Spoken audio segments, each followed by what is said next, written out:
They want to sir. We're going to call the recommending meeting to order. Today is November, I believe, 15th. Yes, sir. Okay. Time now is a couple minutes after 9 according to the city's time.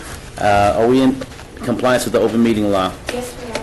With that being said, we'll not move to the first line item of business, but we'll open this section of the recommending meeting to anyone wishing to speak in regards to any of the items. Please come forward and state your name for the record prior to moving to the first line item of business. And we have to do this by state statute, so. We actually don't need to. We don't need to anymore? Beautiful, I like that. Then the first line item of business will be bill number 2011-39, which is an abeyance item for possible action, adopts a registration and maintenance program for vacant properties that are the subject of foreclosure and related proceedings. This item is sponsored by none other than Councilman Steve D. Ross. Staff? Councilman, if it's okay with you, Yes. we'd just like to give you a little bit of history like we did last time. Thank you. So I'll ask Mr. Presentation, Mr. Boston. For the record, Mike Bowes, Code Enforcement Manager. This ordinance is what we refer to as the Vacant Foreclosure Registration Ordinance. And just to give you a little bit of background information about the problem of vacant foreclosures in the city of Las Vegas, I'm going to provide some statistics that I've taken from the Residential Foreclosure Analysis Report of August of 2011, prepared by Applied Analysis. The August report indicates that in the city of Las Vegas, there were, in August of 2011, there were 805 notices of default that were filed. These are new notices of default. And we know that 80% of the foreclosures on the market today are vacant, and 50% of those are what are called REO, or lender-owned properties. So we're projecting that for the month of August, over 300 vacant foreclosed properties occurred in the city of Las Vegas. That represents about 28% of all the foreclosed properties that are occurring. The problem we're having is once a property is in foreclosure and the borrower has vacated the property is not being properly maintained. And that lack of maintenance is creating problems in terms of our community standards. These are becoming traffic nuisances. Some of them are becoming health hazards. They create opportunity for illegal acts and crimes. They affect property values of adjacent properties. And they just generally create economic and physical blight. So the benefit of this ordinance is to require that once a property has a notice of default and election to sell filed with it, then the lender is required to register, first of all, to inspect the property, to ensure that the property is properly secured, and then to register that property with the city of Las Vegas. As part of that registration process, the lender is required to designate a property maintenance company who will ensure that the property is maintained to the appropriate standards, and whom code enforcement can contact should we receive a complaint and inspection indicate that the property is not being properly maintained. We see the ordinance as a win-win for both the community, and it could help the lending institutions in terms of providing them an opportunity to be more proactive in maintaining the properties, as well as collecting the collateral for their loans. We will maintain these foreclosures in a registry, and we are looking at putting out a request for proposal for third-party firms to assist in maintaining that registry. The funding for that third-party service will be recovered from a one-time $200 filing fee. So when the lender registers the property, there's a filing fee of $200. We anticipate some of that revenue being utilized to maintain the registry.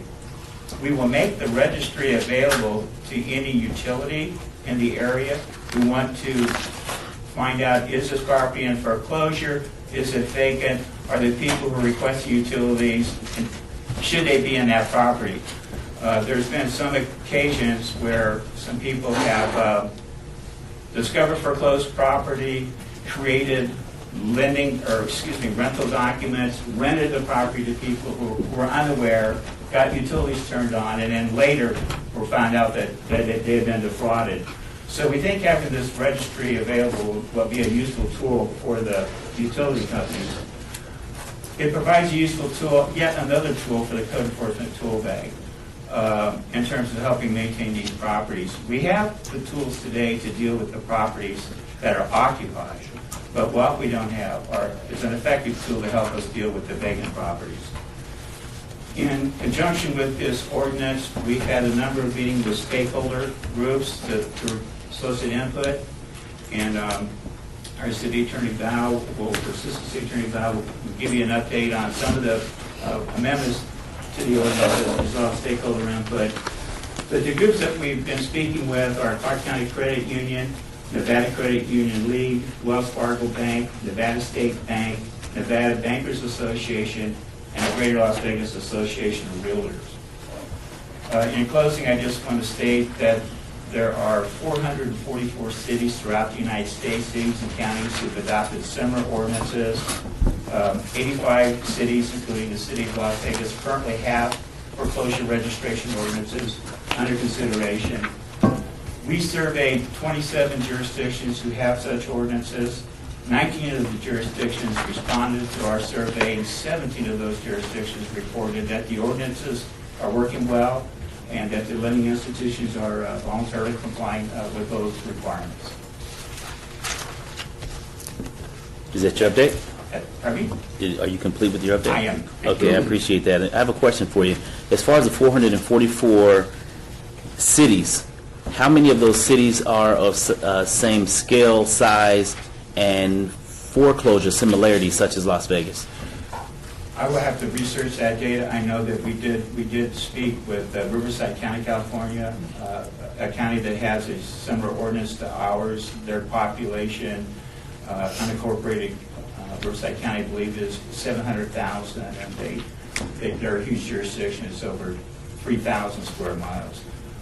I know that the city of Oakland has a property registration ordinance as well, but I can get you that information, Councilman. And the cities that you just mentioned, are, from a foreclosure standpoint, are they in the same similar position we are as far as vacancies?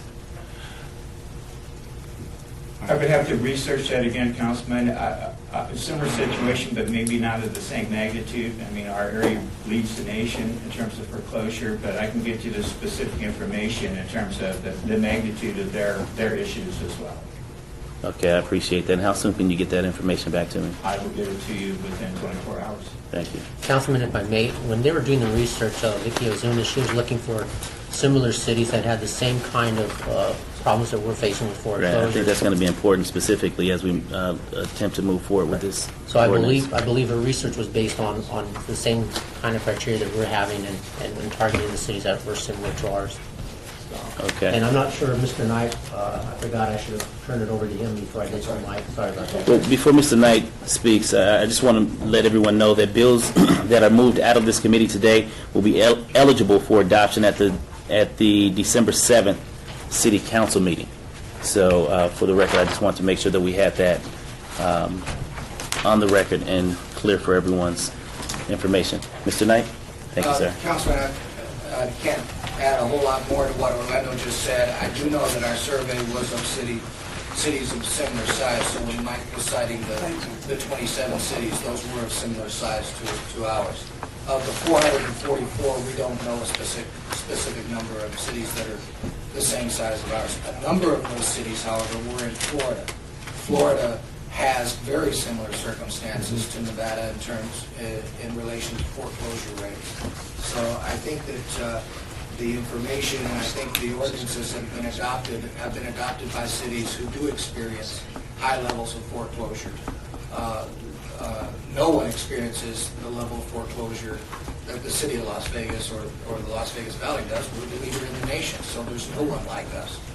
but there Well, were it may not be anyone like us, Mr. Knight, and I just want to interject real quick. Yeah. But as far as who's close, I mean, Right. we're in first, someone's in second. So I want to basically see if, in fact, those in the top 10 are anywhere within the 27, so We'll that we get can that basically, information, too. get a feel for, what ordinances they have, because I would like to basically see across the board as far as those cities that are similar in size and scope to what we're dealing with today, to actually see what their ordinances say and how, in fact, their ordinances are effective and what's working, what's not working, to make sure that we create the best ordinance possible to basically suit our city's residents' needs, understanding that it's not a cookie-cutter approach, but at the same time, we can basically, opposed to reinventing the wheel, we can basically take what's working and then basically customize moving forward. Your point's well taken. Okay. And Councilman, I think I read that we're no longer number 1. I think we dropped to number 5, which is good news. So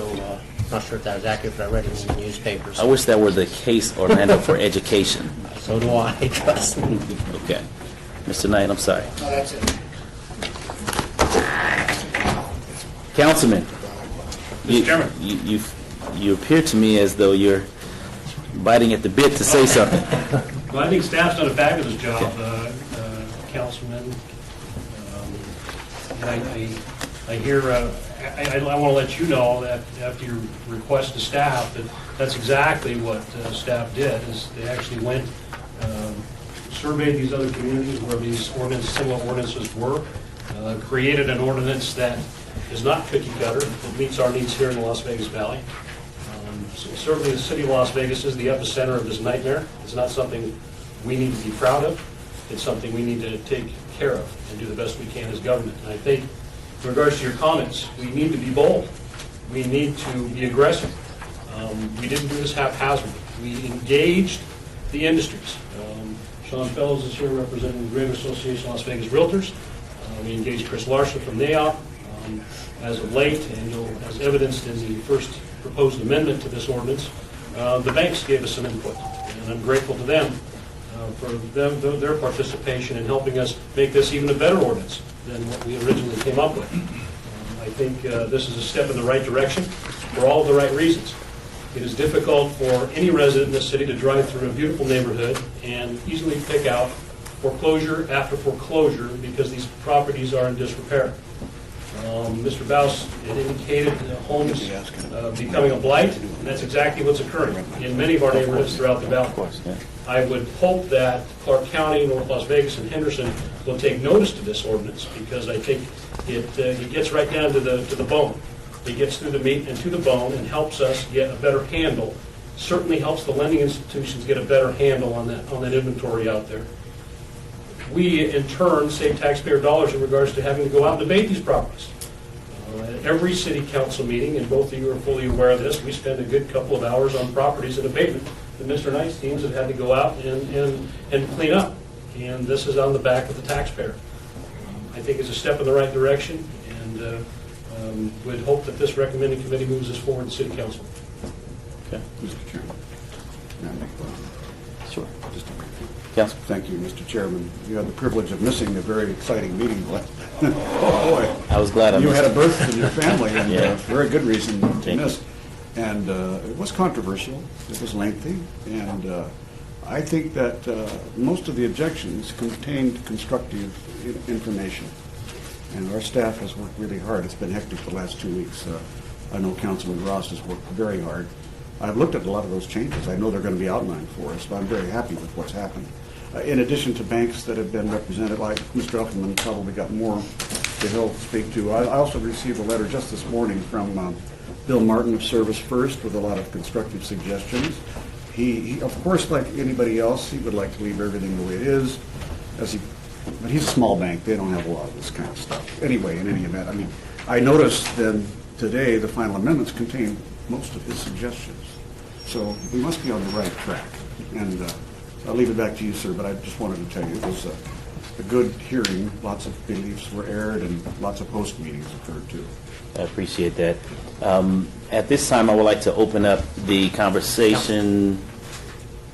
Yes. I would like to suggest, Councilman, before you do that, if I could take you through the changes in the proposed First Amendment that may reduce some of the public comment that you get. Okay. Then, It's up to you, then, of course. No, that's fine. That's fine, because maybe that will help set the framework as far as the discussion that we'll move forward with. So just please state your name for the record and walk us through the proposed Yes. amendment changes. Thank you. Thank you. Thank you, Councilman Val Stein, Deputy City Attorney. I will be working off of the red line version. We did provide some extras down at the end next to bill number 2011-39 that may have been exhausted already, but that's the version that we'll be working off, and I want to go through these with your indulgence by concept rather than from starting at the beginning, because I think it would be easier and better that way. The first issue was the issue of when the inspection, registration, and designation of manager requirement would be triggered. There was concern that we had some vague terminology in there. We discovered that we did, in fact, have some vagueness in there. So what we have done is set the trigger for this ordinance by calling it a notice of default event. And that event is defined as either a notice of breach or notice of default, an election to sell, if you've got a deed of trust, or an action for judicial foreclosure having been commenced if it's a traditional mortgage. So that's reflected in a new definition that replaces the definition of notice of default event that begins at the bottom of page 2 and continues on page 3. Those two things trigger the requirements of the ordinance. And then we also carry that forward in the definition of specified property. We've gotten rid of the excess terminology that we determined wasn't necessary. And the definition of specified property, again, works off of a notice of default event. The second issue that we dealt with was there was concern that even though a property is in default and a notice of default event has occurred, a lender may not know if there's an obligation because the property may not in fact be vacant. And so in our definition of specified property, we say it's a parcel of vacant property that concerning which a notice of default event has occurred. But for purposes of finding out if it's vacant, they will still have the obligation to go on the property if possible and determine if it's vacant. If it's vacant, they know that their obligation continues under the ordinance. If it's not vacant, they have no obligation under this ordinance for the period that it is occupied. Okay, let me stop you there and just ask you this quick question. We have an issue of the vacancy. We have an issue of those parcels that are not vacant. Does a third component, vacant land, is that to be included in this as well? Okay, so only structure? Well, Foreclosed properties. Foreclosed properties. yeah, So if it's structures. vacant- if it's vacant land, you don't have a maintenance requirement. You have existing ordinances that deal with vegetation on vacant land. Dumping? Exactly. I don't know that that's the target. We can certainly make sure that it's either in or out depending on your desire, but I think it's defined broadly enough to cover that. Whether or not any obligation would spring from that, I don't know. It depends on what's happening on the property. Right. Councilman? Thank you, Councilman. Councilman Steve Ross, for the record. Councilmen, this addresses properties that have gone into foreclosure, because there may be properties out there that are current on mortgages and vacant.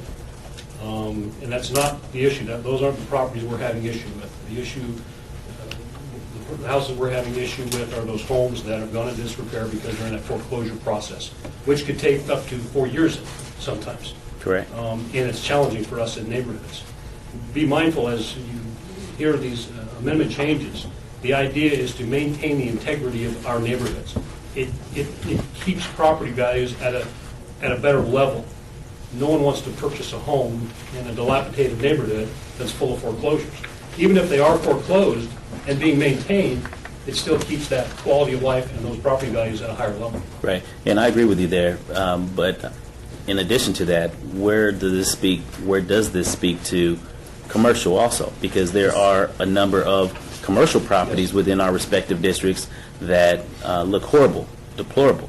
And so I want to make sure that, if we're going to move forward, we basically capture all of the elements from a foreclosure standpoint, from a residential and a commercial, in making sure that the integrity of the community is preserved, because you must drive through the commercial first prior to entering the residential. So we have to look at it from a Absolutely. complete panoramic view as we come in and out of our communities. On that subject, don't we require landscaping to be maintained on all commercial properties by permit, by, There are Mr. Knight. standards on commercial State- properties. state your name for the Chris record, Knight, please. Director of Building and Safety.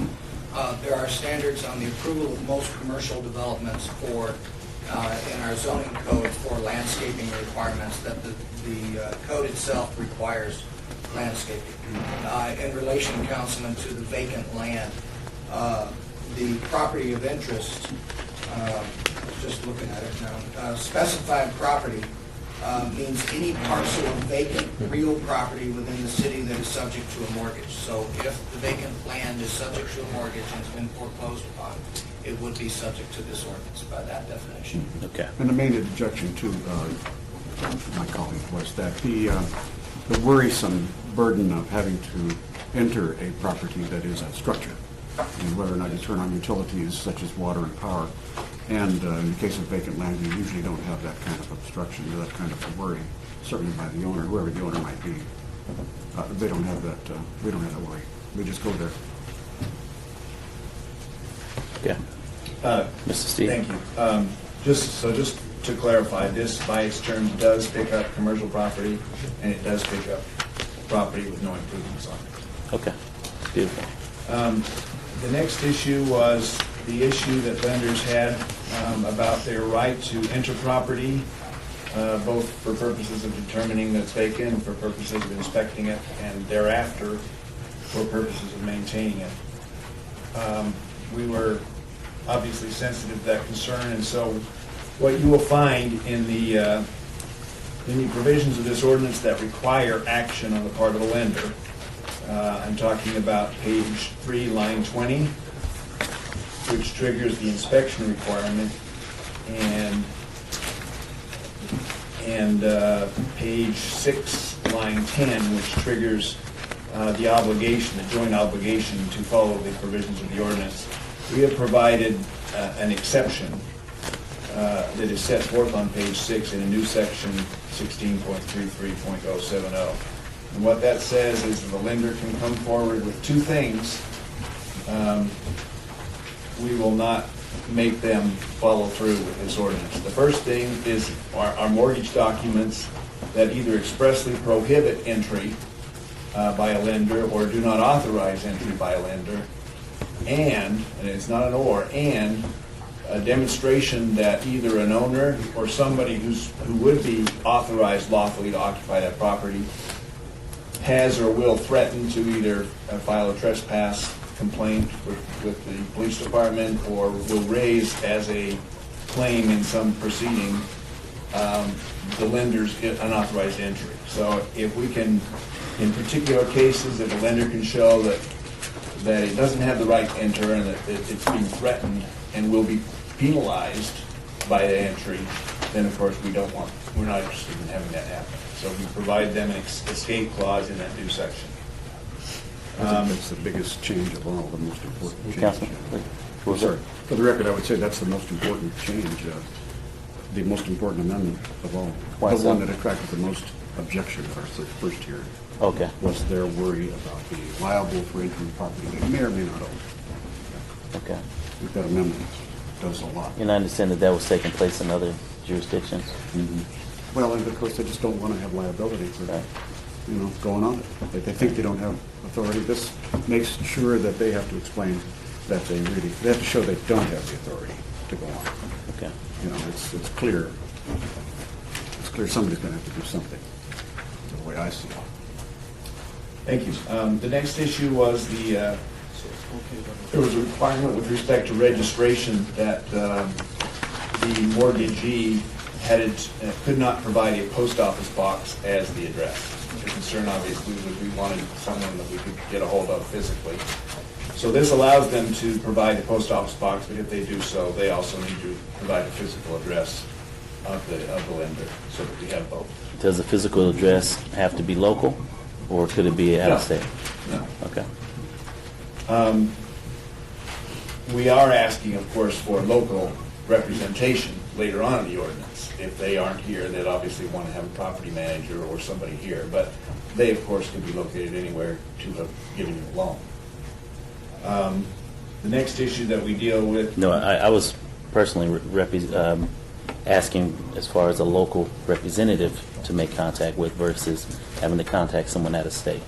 the provisions of the ordinance as initially drafted and as you see them now require that registration provide the name and address of the mortgagee, a contact number, and a property manager. And further down, we describe the various ways that you can provide a property manager. It can be a licensed property management company or property preservation company, or a department or section of a lender that is devoted to property management or preservation, or a service provider that is being employed to provide property management. Thank you. The next issue had to do with the deadlines for inspection and registration and designation of a property manager. There was some concern about, we had a 10-day for inspection and a 5-day following inspection requirement for registration and designation. There was concern about whether that meant business days, calendar days. There was concern that that period may be too short. We recognize that the city has particular business days that are not the same as lenders. So what we have proposed in that change, and it appears on page 4, lines 20 through 24, is we talk about a 15 calendar day requirement for the property inspection and a 10 calendar day requirement for the registration and designation of property manager following inspection. The bill also corrects a couple of typos that were identified before. One place where it said mortgagor and it was supposed to say mortgagee. One change of the word or to the word of. And then finally, on page 7 of your mock-up of the red line, we had added what we already have is the ability to go to court in a civil action to compel compliance. But because we had listed out some remedies, we just wanted to make sure that one that otherwise would be available was not precluded. So we did that by way of clarification. We have since then received some additional comments. I will let the lenders speak about that. One of them had to do with whether a property manager had to be within Clark County. That's what the current draft says. And after you hear from them, we have some language that we might propose to address that issue. That concludes my presentation. I appreciate that. At this time, I would like to open up the meeting to public comment. Anyone wishing to speak on this item, please come forward, state your name, and be happy to hear from you. Mr. Chairman, members of the committee, Bill Upham from the Nevada Bankers Association. I want to commend the staff for the changes that they have put into the proposed First Amendment. I did have a couple additional comments, and I certainly appreciate the councilman met with the banks while I was out of town. He did that intentionally. I was scheduled to be out of town long before you called this word. That said, I was going to press, as I did before, the elimination of the commercial property in this, the circumstances relative to commercial property, which in many cases are what the community banks in this community have lent on. It's different. Obviously, you get paving and other things as opposed to grass and the like. And the community banks, because they're typically smaller entities, don't have all the resources that some of the larger mortgage lenders have. The conversation that staff has presented to you certainly has revolved around residential properties. That said, so be it if commercial is, if you make the ordinance, our members certainly will attempt to comply with those issues. Perhaps, and I can't speak to every commercial property in the community, but so many, the strip center, those kinds of places, the maintenance issues there are certainly different than they are with residential. The staff just mentioned the property manager issue. I do know I have a bank that its management actually is over in Pahrump in Nye County, and they tend to hire local. I don't know if they have any properties in Las Vegas that would be subject to this. That said, their property manager does not reside in Clark County. Certainly, it's it's a 45-minute drive over here. I live in Summerlin. It's a 45-minute drive to almost anywhere. So the reality of locational disability, if you will, probably isn't as critical. And there are property managers I know that are in St. George, and they're in Arizona across from Laughlin. So I mean, there are people who are providing these services, whether today they're providing service in Las Vegas or whether they're competing to provide service in Las Vegas. I'm not sure that whether we need to exclude them by requiring that they physically be located in Clark County to be able to provide the service within the city of Las Vegas. If I may, did you say your last name was Uffelman. Effelman? UFF. Uffelman. That's a good point that you bring forward as far as property management groups in Pahrump and outside of Clark County proper. But do they hire, or do they basically drive in to service the properties in which they manage? Mr. Chairman, yes, they would drive in they get in the car and they drive. I mean, it's a service that you come, especially in this, where the property manager is responsible at least for surveilling the property and providing maintenance if maintenance is necessary. And being in Clark County, I mean, they could be in Laughlin, and under this ordinance is written, they could reside in Laughlin, which is in Clark County, and provide service here in Las Vegas. I think it takes longer to get to Laughlin and back than it does Pahrump and back. So that's the issue for me, is the fact that it specifies Clark County. We've created obligations that the property manager, in fact, is supposed to do. You're supposed to know who the property manager is and how to get in touch with them. And in fact, if they're coming from somewhere else, not that distant. I mean, you can certainly say reside within, and pick a number, 100 miles or 50 miles. Right, and that's what that was my next comment. What is it that you suggest that, for example, would cover your concern? As an arbitrary number, 100 miles, 75 miles. Let's see, it's 45 miles over from, I think, at least Well, my side it's of town. So it's 100 miles. I could be in Barstow. exactly, but that's as mobile as these people are, and as mobile as they're, because of circumstances, they're all reaching out to get contracts. Okay, well, not to hold up your comments, but I turn to staff and council. Where did Clark County come from? I mean, did we take that into consideration as far as, should it be, within the state, within, specific counties? He mentioned, a radius of possible mileage. Did we take that into consideration at all? Councilman Chris Knight, Director of Building and Safety. Yes, sir, we did. I think the reason that the Clark County requirement was in there is that we wanted someone, and I think when we were thinking Clark County, the points about Pahrump, Mesquite, and others are valid. I think the staff was looking at someone who was local that we could actually deal with, someone we could, for lack of a better term, reach out and touch, and that we could communicate with easily. So we don't consider Pahrump or Laughlin or Mesquite to be local? Let me finish. That was, as we've thought about it more, and as we've thought about Mr. Uffelman's point, I think our concern is that there's a standard there for managing the property, and whether that property manager is in Pahrump, Mesquite, Laughlin, or even Reno, the standard will not go away.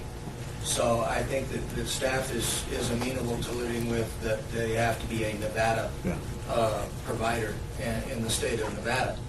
And there is another section that deals with licensing under Senate Bill 413, there is a requirement that property managers have to register with the State of Nevada Real Estate Division, and it's understood in our ordinance that they have to be licensed by the City of Las Vegas to do business. So if they're from Pahrump, they have to have a City of Las Vegas business license to do business here. And so from our concern, we can agree with Mr. Elfelman's point and ask Val to amend that to include the State of Nevada. I don't think we want out-of-state folks. I think we want... No, I agree with that. We want to emphasize there's always been an effort to utilize State of Nevada businesses, and I think that's as far as we could reach. So. Right.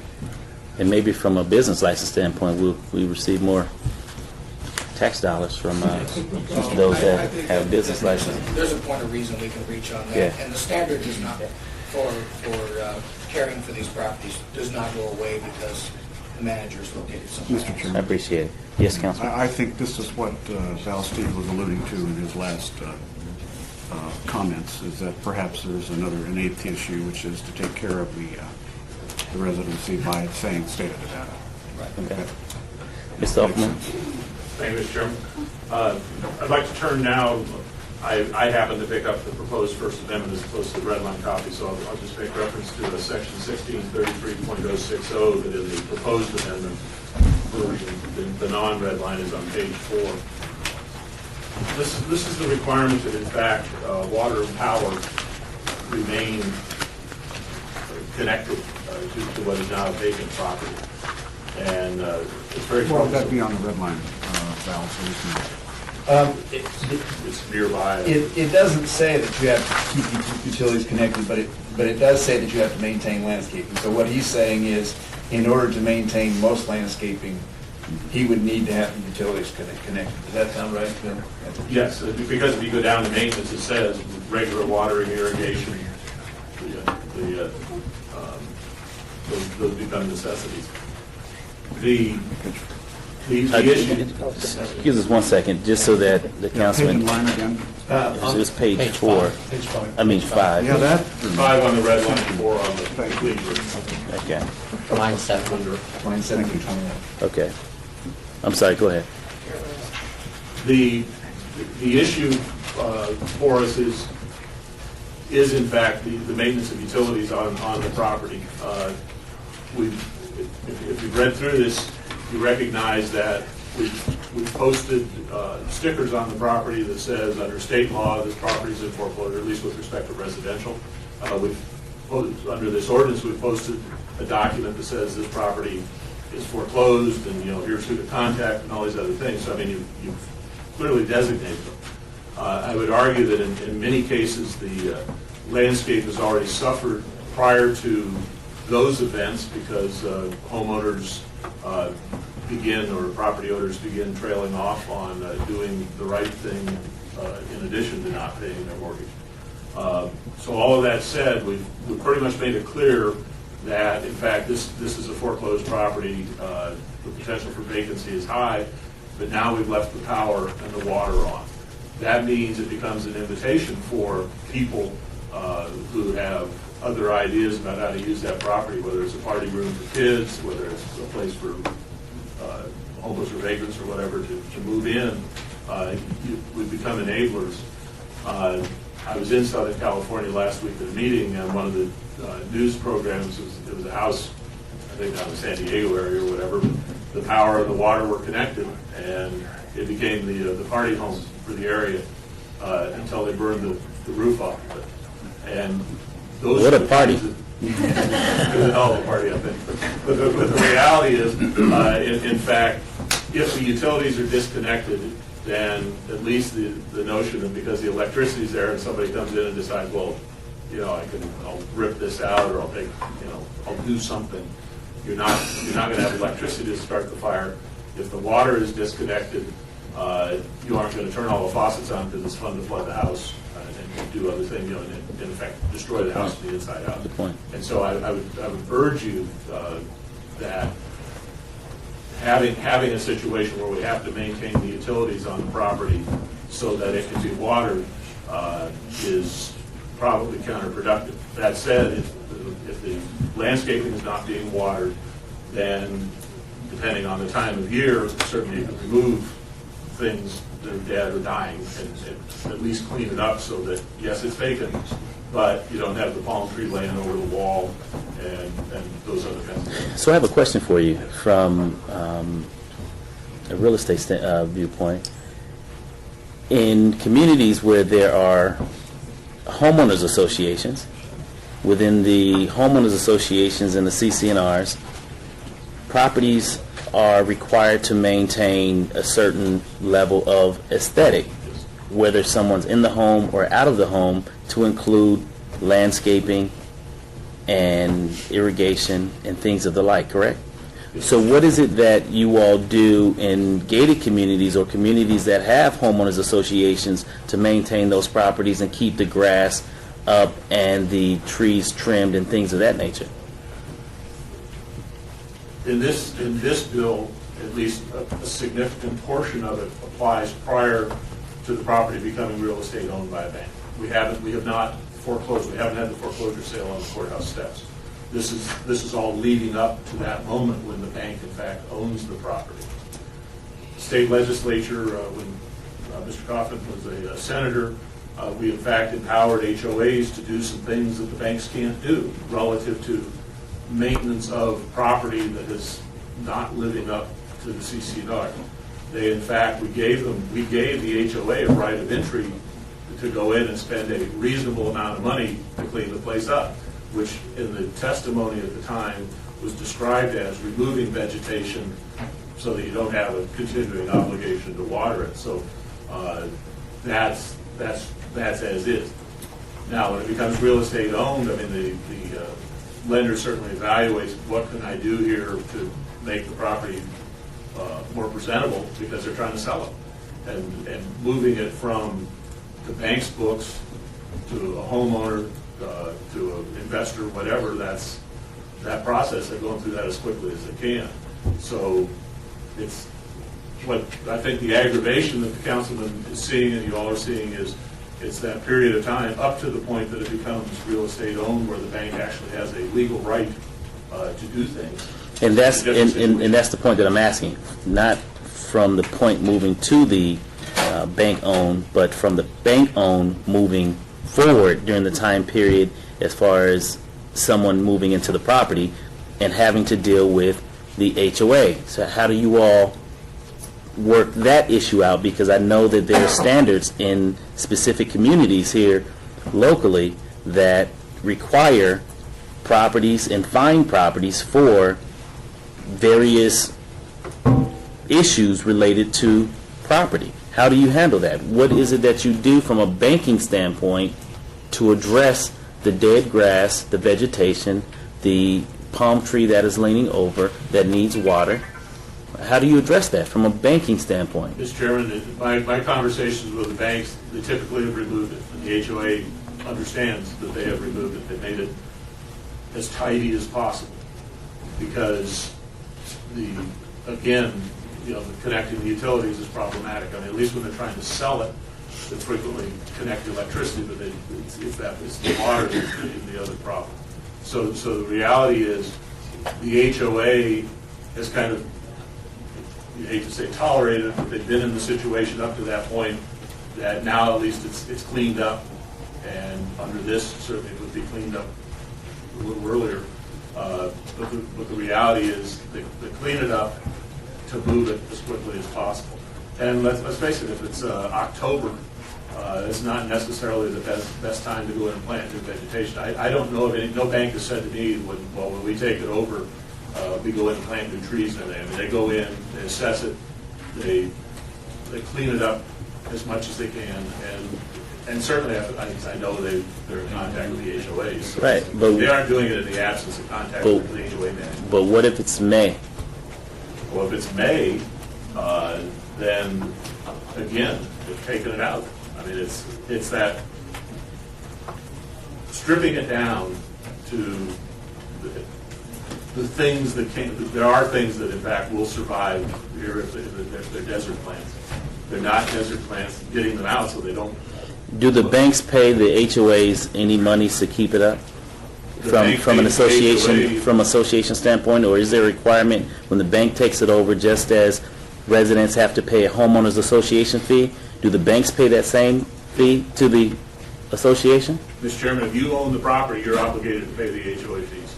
to include the bank? If the bank owns the property, they're obligated to pay the HOA fees. Okay, so if the bank is obligated to pay the HOA fee and the property is under par according to the CCNRs for that community, is the bank obligated to the legal issue just as a resident would be up against the same issue? Mr. Chairman, In fact, they didn't take care of their anecdotally, property? My understanding is they've worked with the HOA management to, get it so it's not a big eyesore. That, yes, it's not the same as your next door neighbor's property. I mean, I'm going through it on my cul-de-sac right now. But the property is made as presentable as possible. And again, they're trying to move this property. They in fact are selling the REO properties. I mean, the big bulk of properties that are out there are the ones they don't own yet. And that's, And that- so that's- you've got this moving Right. tide that now, because of AB 384 and some other issues from this past session, you notice in October foreclosures were way down, and they were way down because of new state law that we have to accommodate and changes that we have to accommodate. We're also talking, and we had a conversation yesterday with the Assembly Majority Leader, that we need to look into whether we can do it by court rule or whatever, that if a property is vacant, that we in fact can accelerate the foreclosure process. State law requires basically for 3 months, I can't do anything.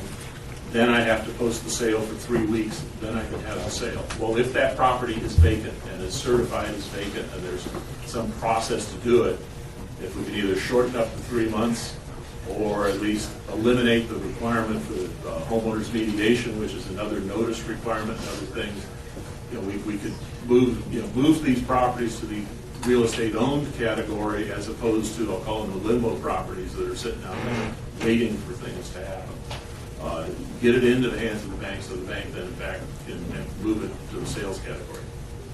Sounds like you're trying to eliminate due process. For people that aren't paying their mortgages and haven't paid them for a long, long time, they've had a lot of due process already. And lots of notices and lots of conversations and other things. I'm trying to satisfy, I'm a homeowner. I like my neighborhood to look nice. Your constituents like their neighborhoods to look nice. And the way you get them looking nice is getting people in those properties that care about the property, that want to maintain the property, and live in a decent neighborhood. Okay, so you have anything else you'd like to share with us? I did have my ongoing concerns that I expressed last time on the criminal prosecution element of this for enforcement. I don't know of any lender that has, a senior vice president doing time for the city of Las Vegas for violation. And Repeat that again? the criminal prosecution is available in this. Okay, Criminal prosecution is back to the default jail time. gotcha.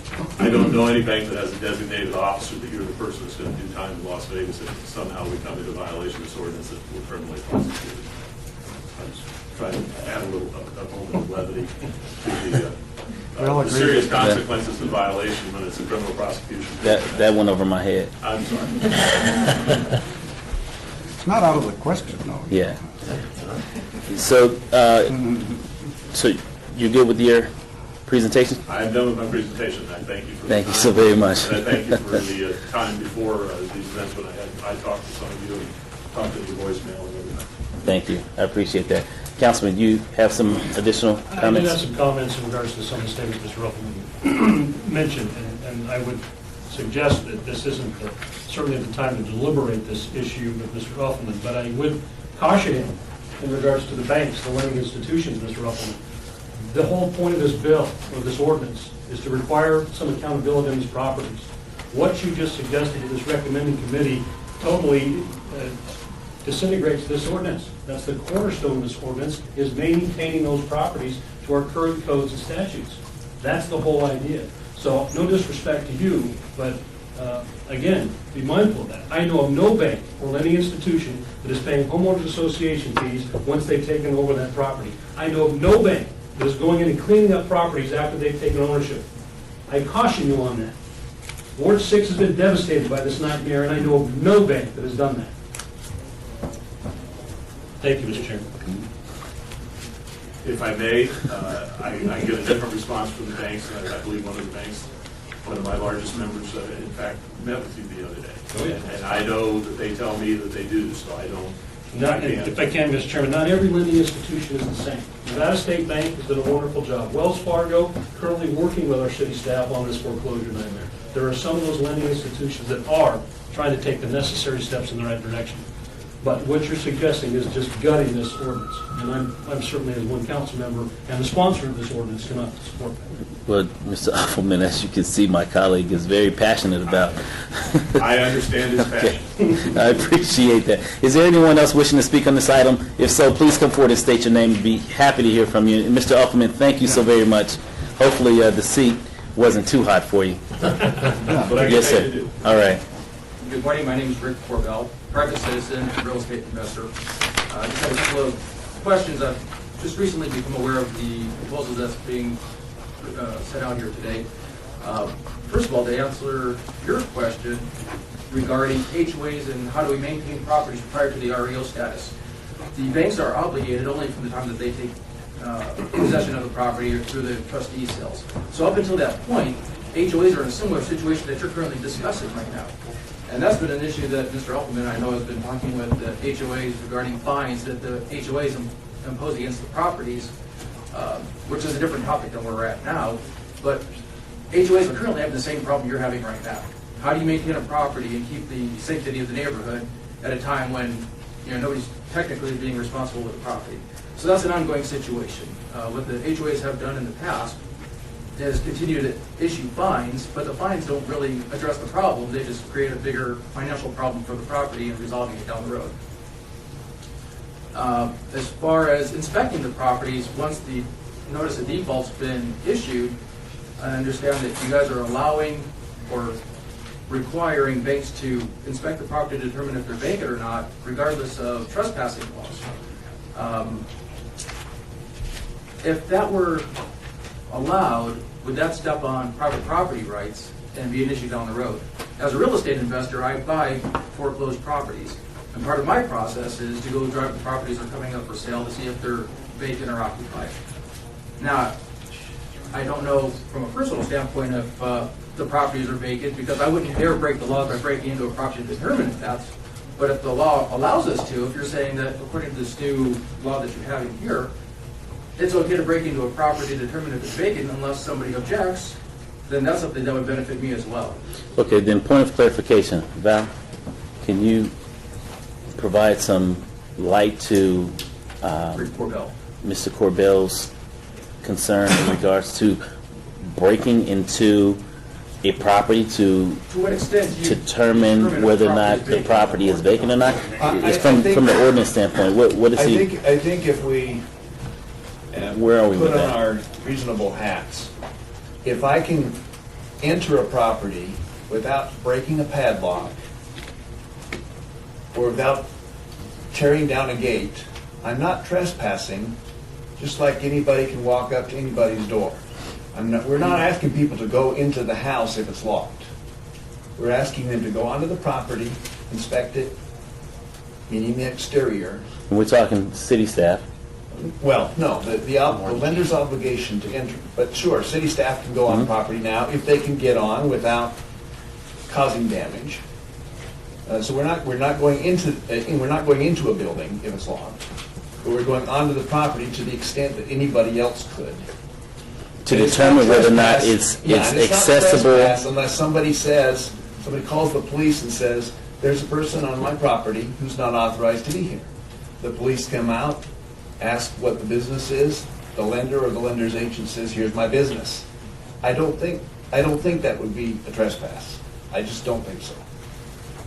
In my experience, I've been doing this for quite some time. In my experience, I've inspected several properties, or numerous properties, where the utilities are off, blinds are closed, and somebody's living inside.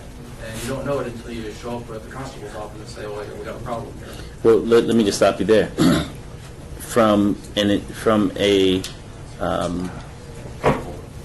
ability for you to go on a property, and see where the point of entry is would basically go back to what Mr. Steed is saying, and that is, if in fact there's a way for someone to gain entry, then we have a concern there. Is that accurate, Mr. Steed?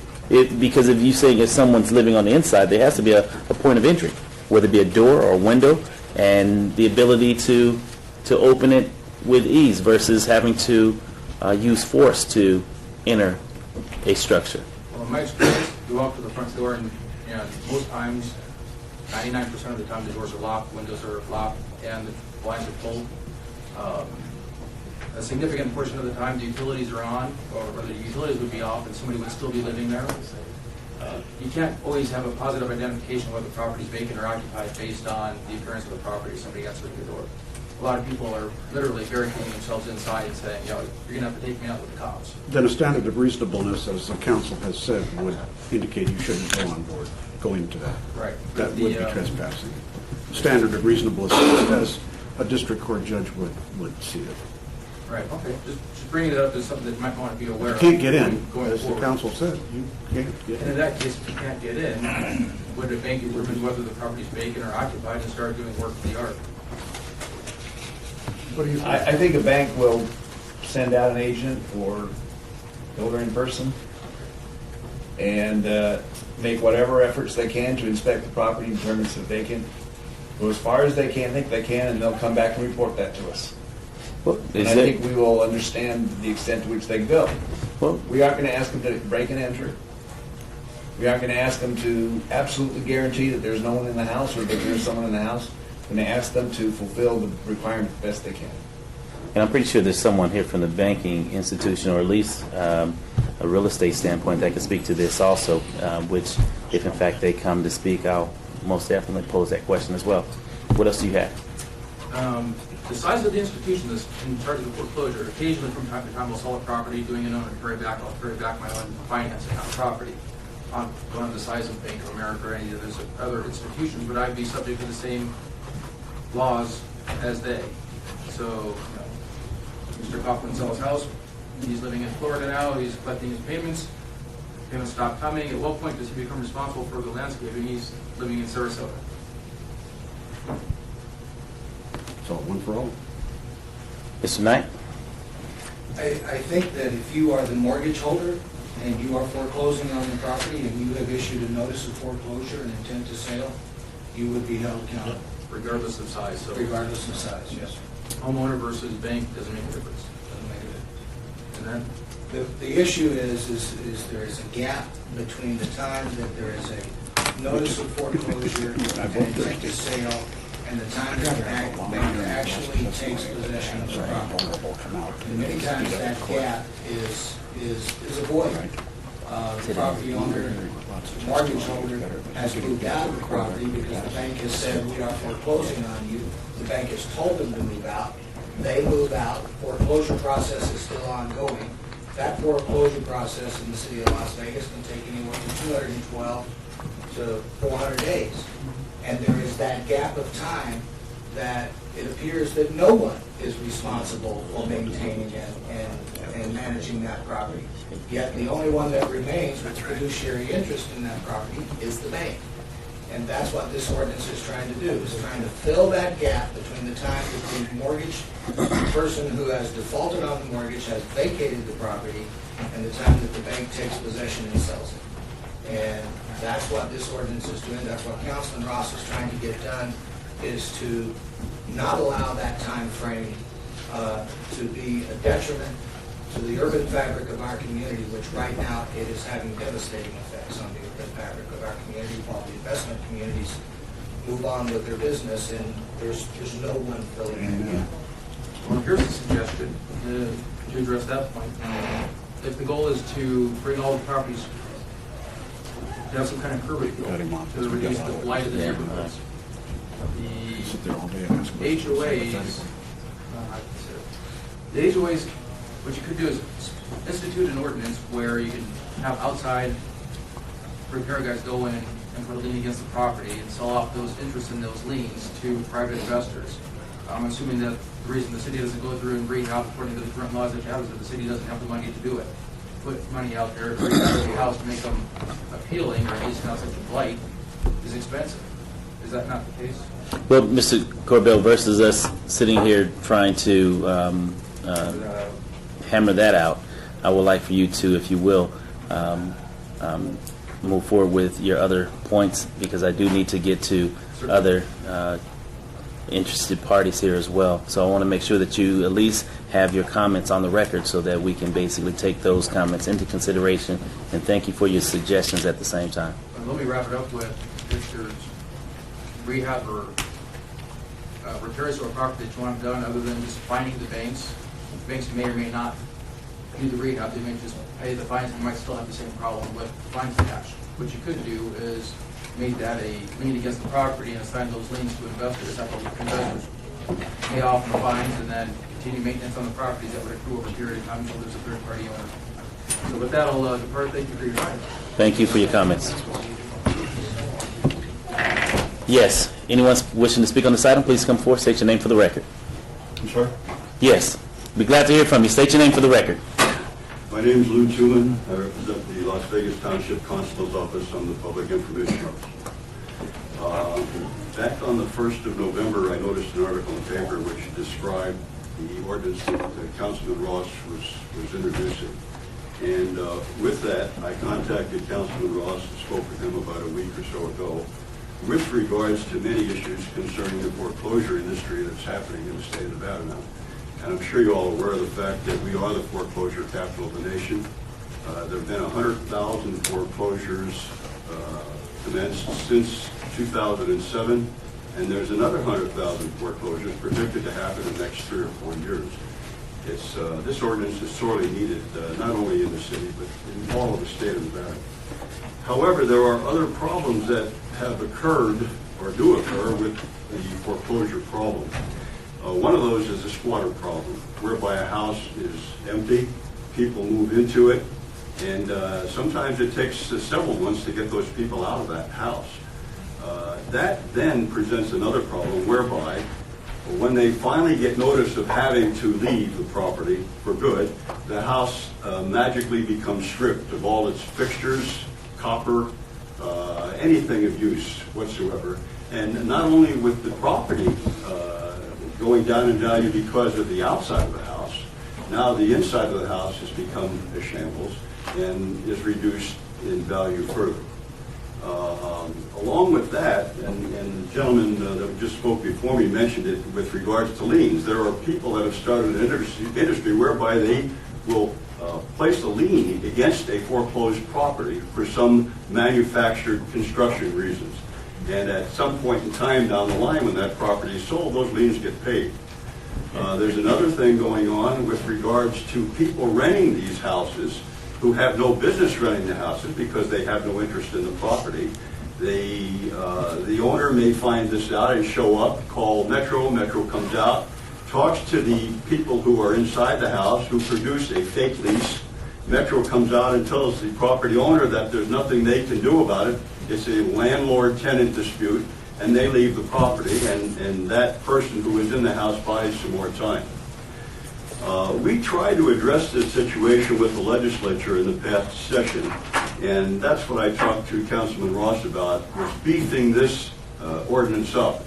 There was a bill, AB 373, that was put in that would have created a felony for anybody, whether it be the property owner, a tenant, or a squatter, or some person off the street that goes in and destroys the inside of a house. By the time that bill got through the legislature and back to the Assembly, it was reduced to a misdemeanor, which is absolutely helpless in this case. So to make a long story short, with the foreclosure process being what it is today and what it's going to be in the near future, I would hopefully see or like to see that you put some strength in this ordinance with regards to making the penalties for destroying the inside of the house prohibitive, so that somebody would not want to do it because they could be paid. Thank you for your comments. Thank you. Nice to see you, Lou. It's nice to see all of you too. We served in the legislature. Now that we've all gotten older. Lou was an assemblyman when he got here. Yeah, that was a long time ago. I You know. got a memory, Bob. Is there anyone Thank you. with hair wishing to speak on this item? Please come forward and state your name for the record. Good morning, Mr. Chairman. morning. Councilman Kaufman, for the record, Sean Fellows, representing the Greater Las Vegas Association of Realtors. First, I want to start off by thanking Councilman Ross and his staff for reaching out and working with the association on this ordinance. There was a discussion earlier about property management and the records and the distance. I just wanted to clarify that point a little bit. NRS 645 requires that property management records be within 60 miles of the property.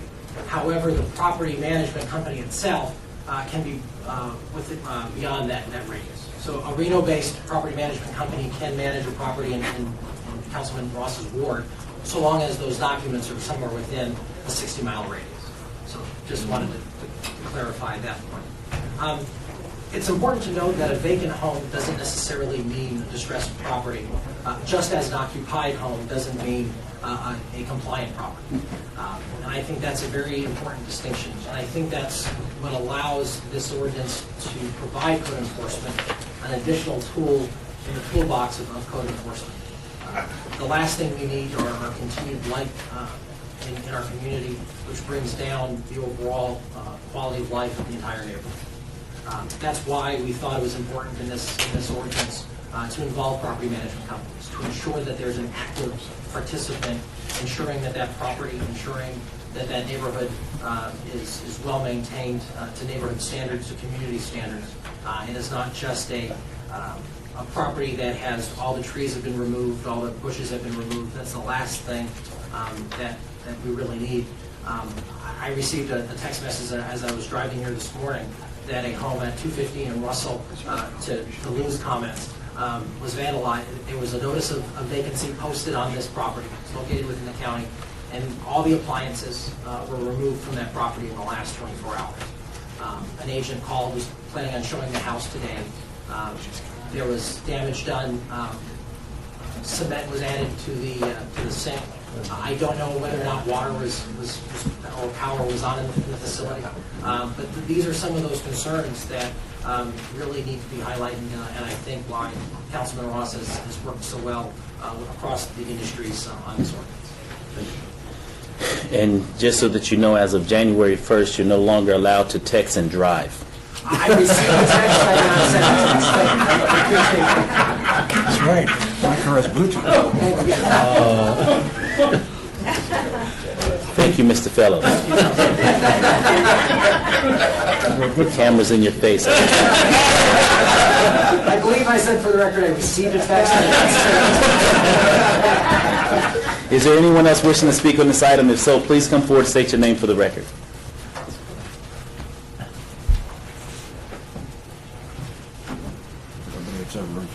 Yes, my name is Ed Euling, and I'm wondering how many of the people at this table have ever owned a property and then sold the property and taken back financing. Is anyone here? Go ahead with your presentation, please. Well, thank you. I thank my lucky stars that I've never bought any property in the city of Las Vegas.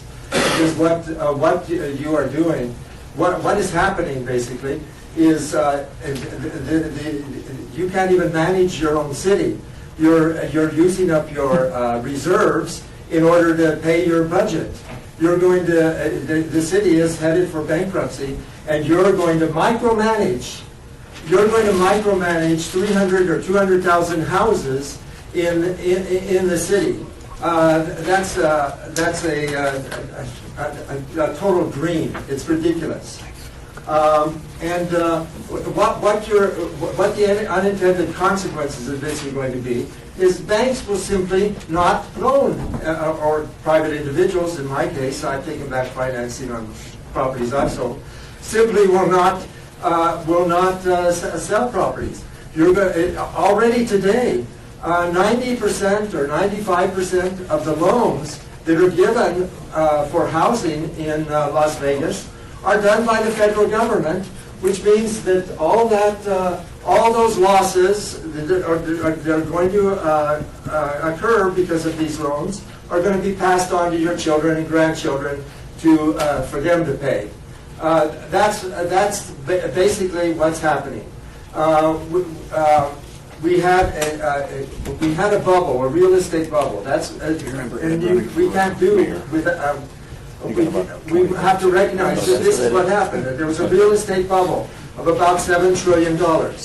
Well, thanks to people sitting in ivory towers, or in this case, a granite tower, coming up with all these rules that the government can solve this problem. The cost of this $7 billion bubble is now about 10 or 11 trillion dollars, and it's going to extend. Is it Euling? Yes. Euling. What is your point?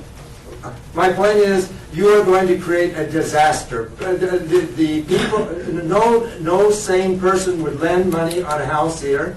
You're going to drive down prices. You're going to cause more. Badly kept properties.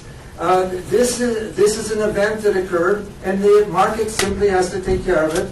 And the more government does to step in and take care of it, you've created, there are $1,000 a day fines on people, and all you're doing is making the problem worse. Okay, and you can't even manage your own city. So what I'm hearing, what I'm hearing is that you're opposed to expanding government. No, I'm opposed to government getting involved in areas that they have no expertise and no business being in. So what is your? You're going to create a situation where no one will lend. Mr. Euling, what is your suggestion? I suggest you just get out of this. Okay. And take care of your own properties. If you want to see slums, go see the properties owned by the government. Okay. I appreciate that. Thank you. Wonderful. Thank you for your comments. Thank you. Security. Is there anyone else wishing to speak on this item? If so, please come forward and state your name for the record. Glenn Savage, Southern Nevada Health District Environmental Health Director. I couldn't help but get up and make a couple comments. Yes, sir.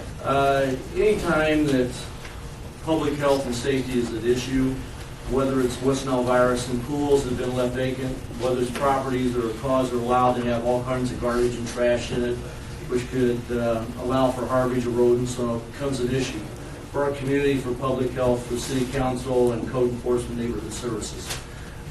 If this bill does strengthen the opportunity for staff to ensure that accountability is maintained, whether it's banks, lending institutions, or property owners, which helps Mr. Knight and others get the job done and protecting public health and safety, then I'm all for it. I have a question for you. From a health district standpoint, what are some of the issues that you face that are concerns to the community as it relates to residential properties? So, as I said, what we have seen over the course of the last few years, a lot of swimming pools are no longer maintained. What water that's allowed to still be within the pool is great harborage and for mosquitoes. We do have West Nile virus in our community, and so get the, again, neighborhood services people, whether it's my staff, we have to go out and try to treat those pools and maintain them so that the neighborhoods and people that live in those neighborhoods are not impacted or potentially infected by mosquitoes that do carry that virus. Garbage, debris that's left in vacant properties or properties that are not inhabited, it becomes, quite frankly, an eyesore. And then that eyesore ends up being a ground where other folks decide, well, you know, if there's a little garbage, debris that's left there behind, then I'm going to go ahead and dump my trash and whatever there also. So we have a lot of open dumping issues. We do have a process within the health district in which we can take that kind of issue forward to a hearing officer process. But it's still, at least by Mr. Knight and Ginso and his staff, trying to also run down the people who create those issues or allow them to continue, or cause or allow them to continue. So again, those are some of our issues, and if this helps staff out, I'm all for it. Appreciate it. Thank you for your comments, Mr. Savage, and good to see you again. Anyone else wishing to speak on this item? If so, please come forward and state your name for the record.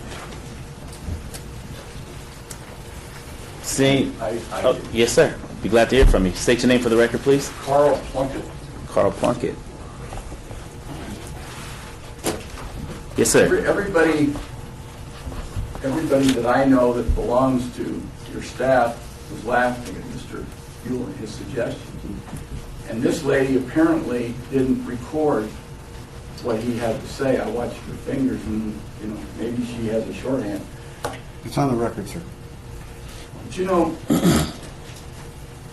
he's not far off. If you guys think that government is the solution to everything, then that's fine. That's where we're going, and you're now making it a crime for somebody that doesn't own the property or doesn't legally have access to it, not to maintain it. So what I would recommend is that you guys read carefully what Nevada State Bank put in there. They really did a good job, and no one wants the properties to be in disrepair. But if you guys, as City of Las Vegas government, when I say you guys, I mean that, I apologize. If you guys are going to now be a homeowners association for the entire city, I guess that's what you're going to be. So what would you suggest we do? Well, first of all, I would suggest that you go after the people who own the property. You have already things on the books where you can go after the people that own the property. Once the lenders own the property, they own the property. Sometimes I make small loans. Sometimes I have to foreclose on those. You're going to make it a crime punishable by a $1,000 fine and 6 months in jail, and I guess I can go on and on. I mean, that's really from an exciting thing. From a suggestion standpoint, what is it that you suggest? I just did. Go after the people who own the property. And on a number of occasions when there are graffiti items, instead of passing ordinances where there's real teeth to dealing with people who do the graffiti, you're going to make it a problem for the owner of the property. It looks like it's a little bit backwards in a lot of this. Another couple of things, and I'll get out of your way. Okay. If you're going to follow the city of Riverside and Oakland, okay, I would take a look at Oakland. I haven't been to Riverside recently, but take a look at Oakland. If you like the way things are done there, go ahead on.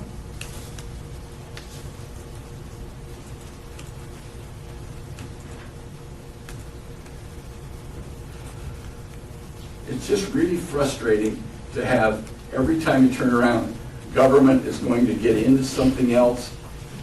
We need government for some reasons, but we don't need government to get into everything and then start after lenders when they don't even own the property. You seem like a reasonable fellow, watching you and dealing with the people here. It's just nuts. Yeah, and sometimes I'm reasonable. You just happen to be around the times that I have been. I agree with you in regards to government does not need to be in everything, because there's items that I've addressed in the past in communities, specifically here in the downtown, whereas I asked the community to address those concerns on their own, to police themselves, because I, as government, did not want to come in and make that decision for them. And for that, things appear to be working out. And if, in fact, there's a way in which, whether it be the realtors, the banks, government, to all basically work collectively in order to address this major concern that we as the electeds have to deal with in our respective districts, dealing with these hundreds of concerns of issues in neighborhoods. If there were some policing taking place, we wouldn't be here today. And so, if this is what we must do as leaders in the community and representatives of our communities to correct some wrongs, then I don't believe that we should be dinged for it.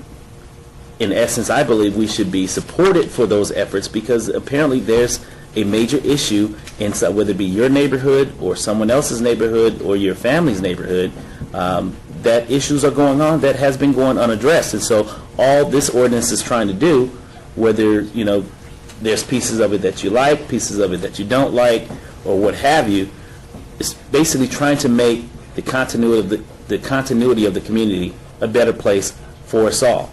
And I agree, government does not need to be in everything.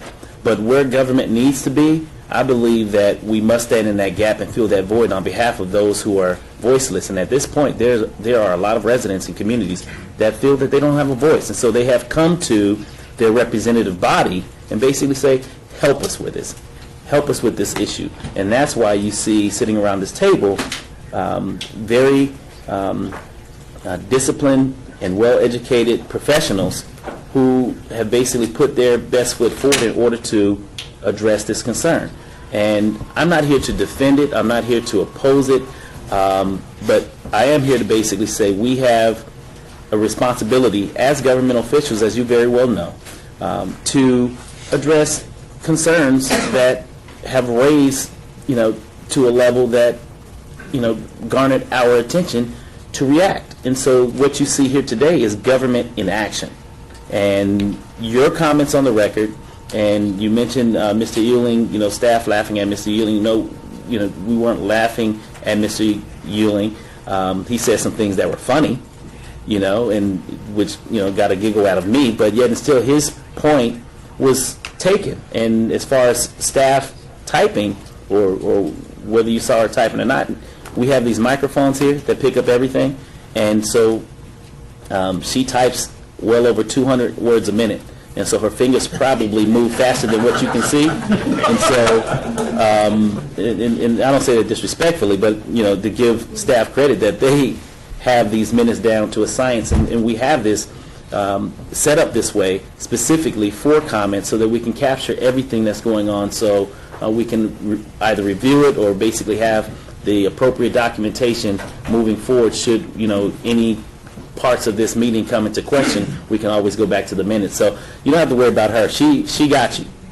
She got you locked and loaded. But I hear your comments, and I really respect what you had to bring to the table here today as far as your suggestions as well. And all I can basically say on behalf of the city of Las Vegas is that, you know, you have a lot of good people in this room who are trying to do the best thing for the community as a whole. And do we make all the decisions that make, you know, the community happy? No, but we are standing in the gap to basically do what we can to at least provide good policy moving forward. Whether this ordinance is approved or denied, the comments will, and the decisions that are made around this table here today will basically be the telltale when this item comes before the city council. So go ahead, you can follow up from there, but I just wanted to just put that on the record. Lenders should work with the city, there's no question about it, we're anxious to. But to make it a crime, you know, to deal with something that you don't have any right to do, it's pretty tough.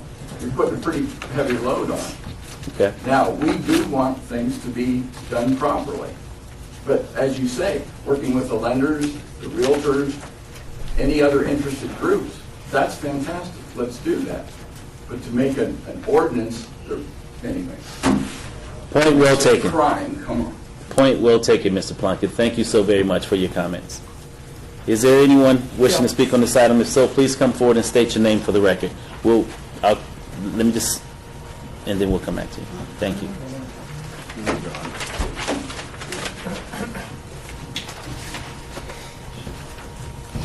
Yes, sir. Glad to hear from you.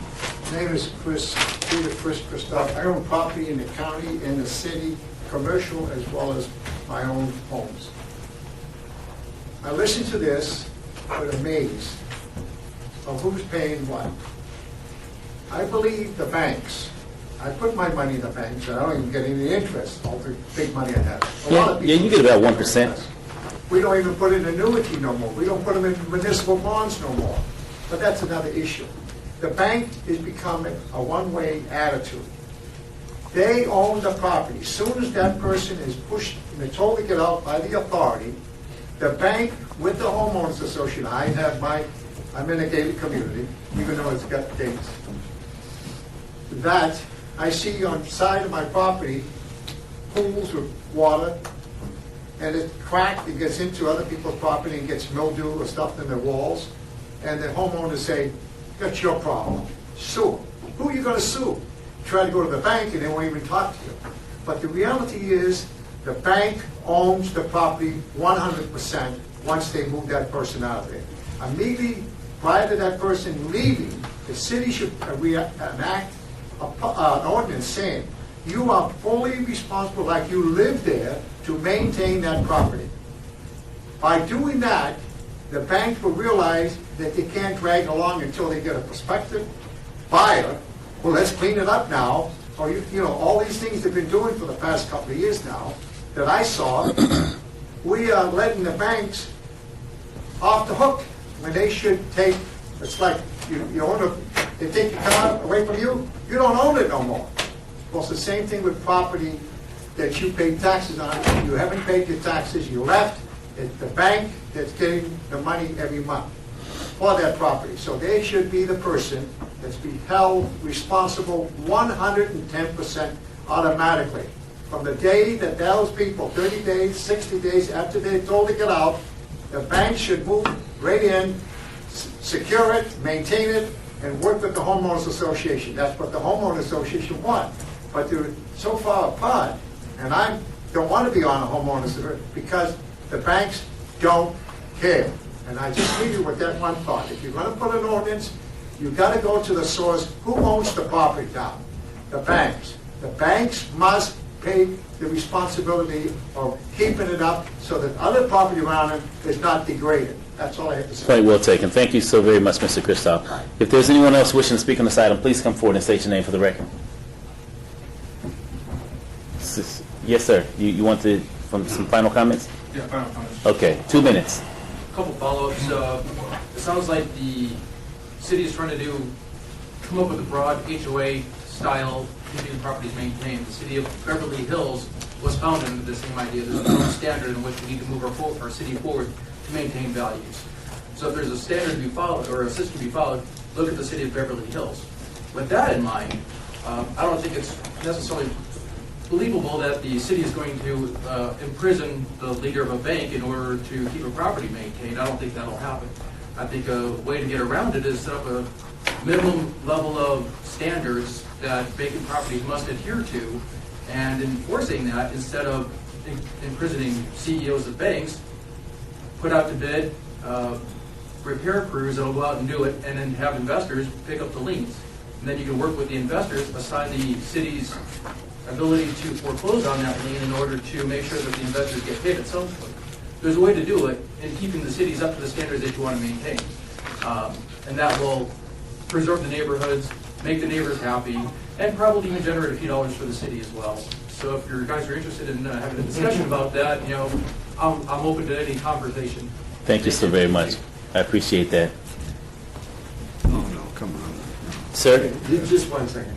Okay. I'll give you 2 minutes. Go ahead, please. State your name for the record again. Ed Ewing. You stated that the main purpose here is you need to take care of the city. Well, you might take care of a swimming pool. The health district already has the authority to go in and abate. They don't need another ordinance to do that. They can do it.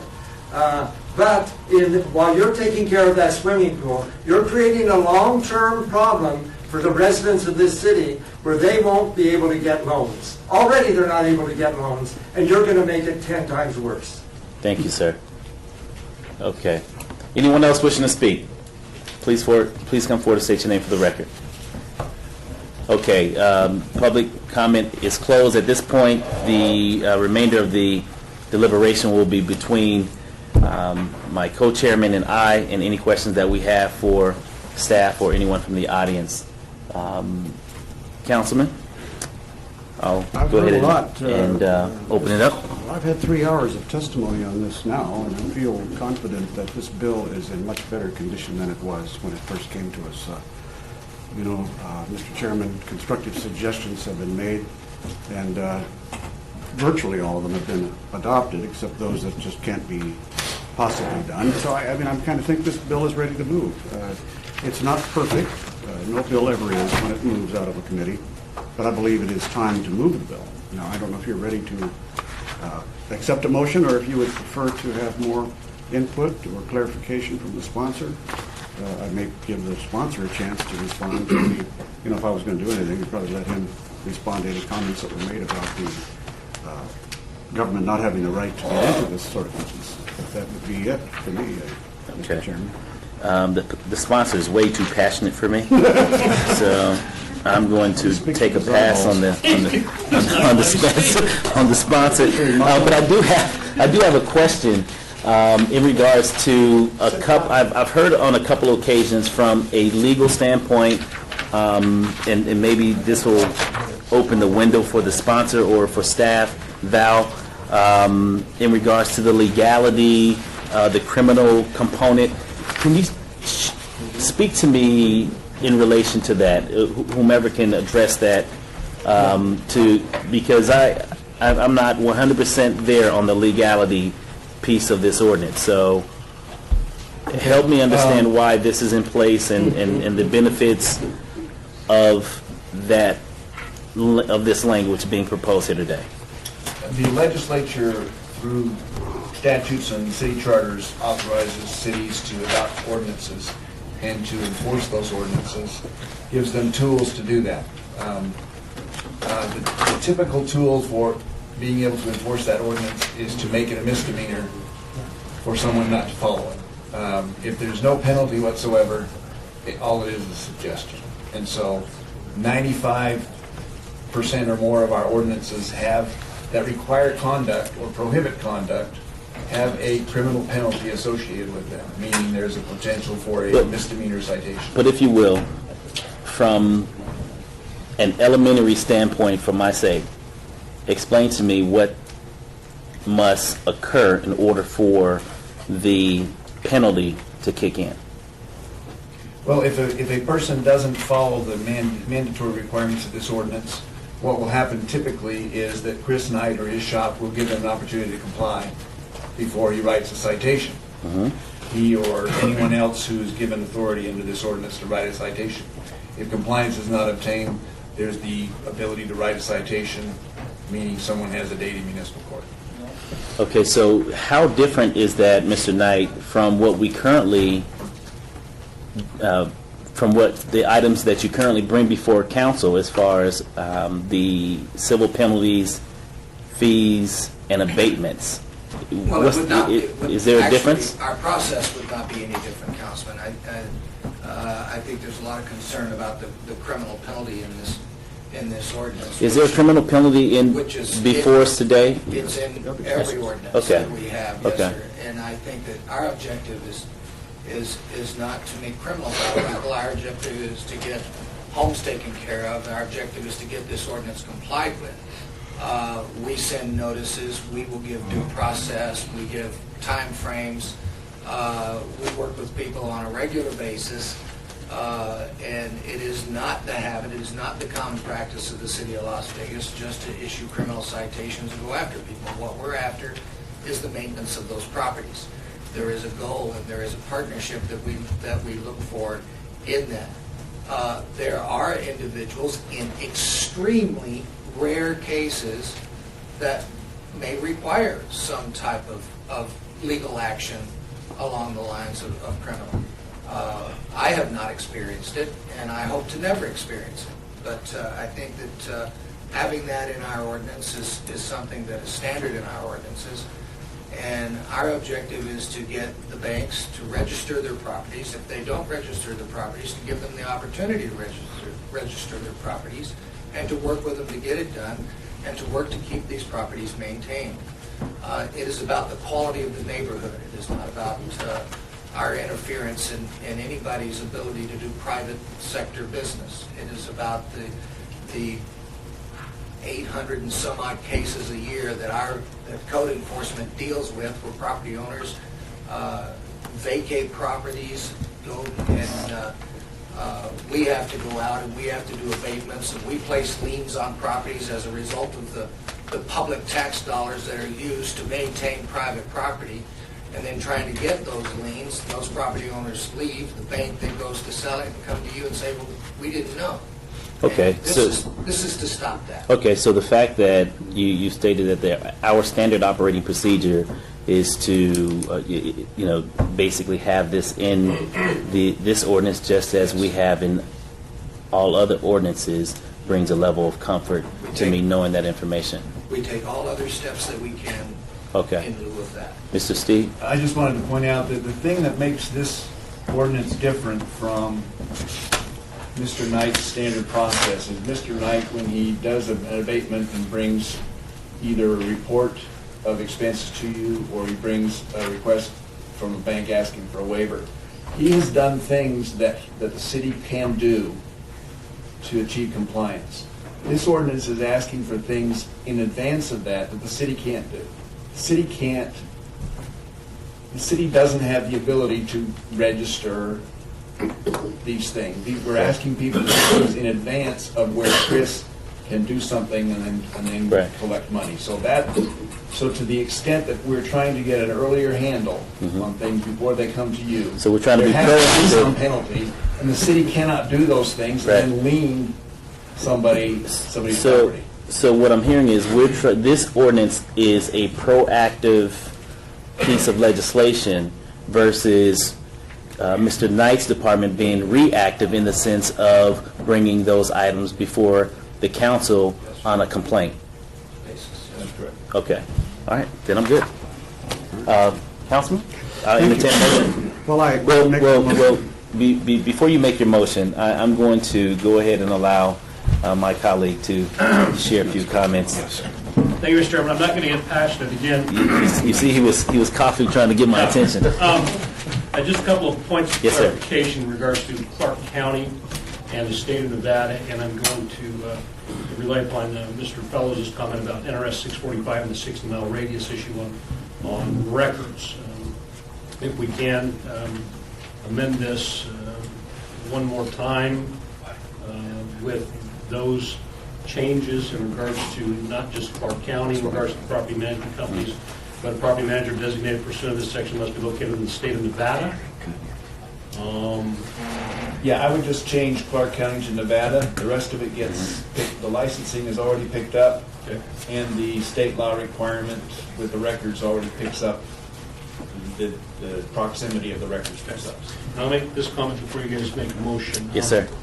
I want to thank everybody that's been involved to this point. And we just didn't, as government, haphazardly throw this ordinance out there on the table.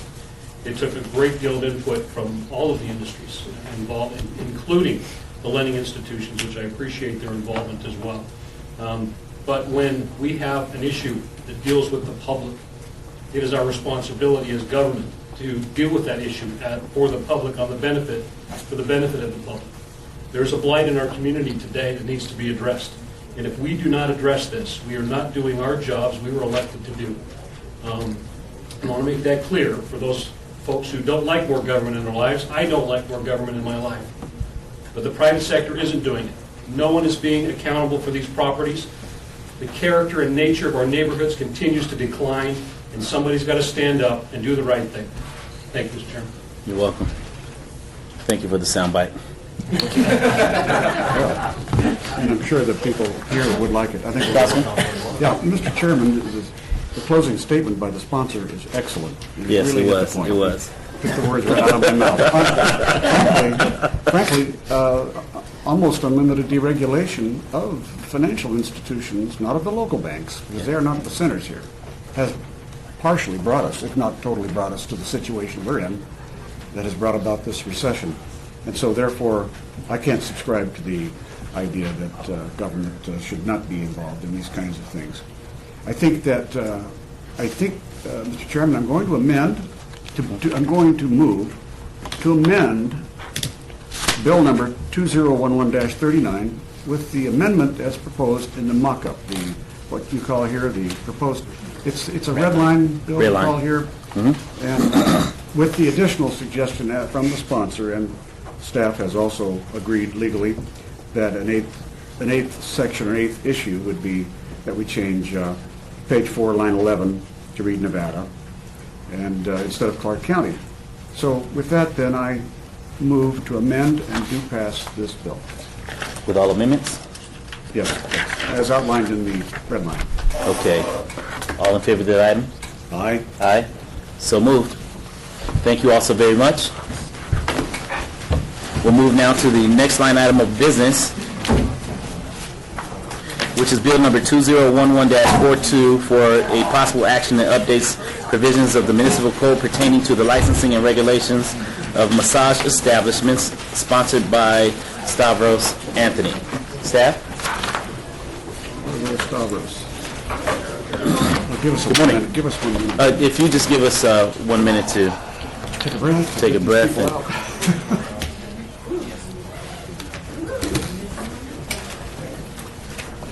Good to see you. Good to see you. You doing all right? Who else? Yeah, we have to help this thing, huh? Are you? Yes, good. Are you? This year? How long have you been have you been at the health district now? 14 years. 14? Are you also with the same station? 35 years. That helps you. Is that right? Thank you. So everything I was hearing, I couldn't have some, I came here for bottom line stuff. Yeah. But I couldn't see what I thought. Chris, Or the original bill with these concepts, like and that concept. You would have, you would have the finished bill. You may know that all the rules and garbage and everything. Actually, Mr. Upland was kind of close to trying to tell how Pearson failed to get to the right people. Which way is So I understand. Which way is the rest of it? It's right where it is on We're going to take a couple minutes Go break. down between the elevators. What's the number of that? Yeah, it's I have that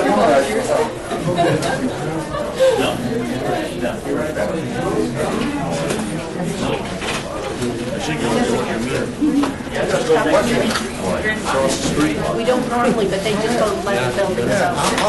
You want me to say anything? You're here?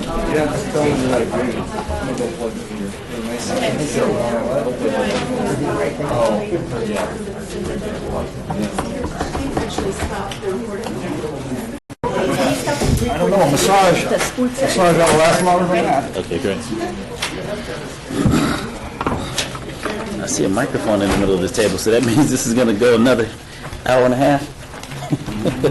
Oh, wow. What we got? Let me know when you're ready. I'm ready. We're waiting on my... Oh, the table. Yeah. Let me know when you're ready. Are we good? Okay, reconvene the recommending meeting.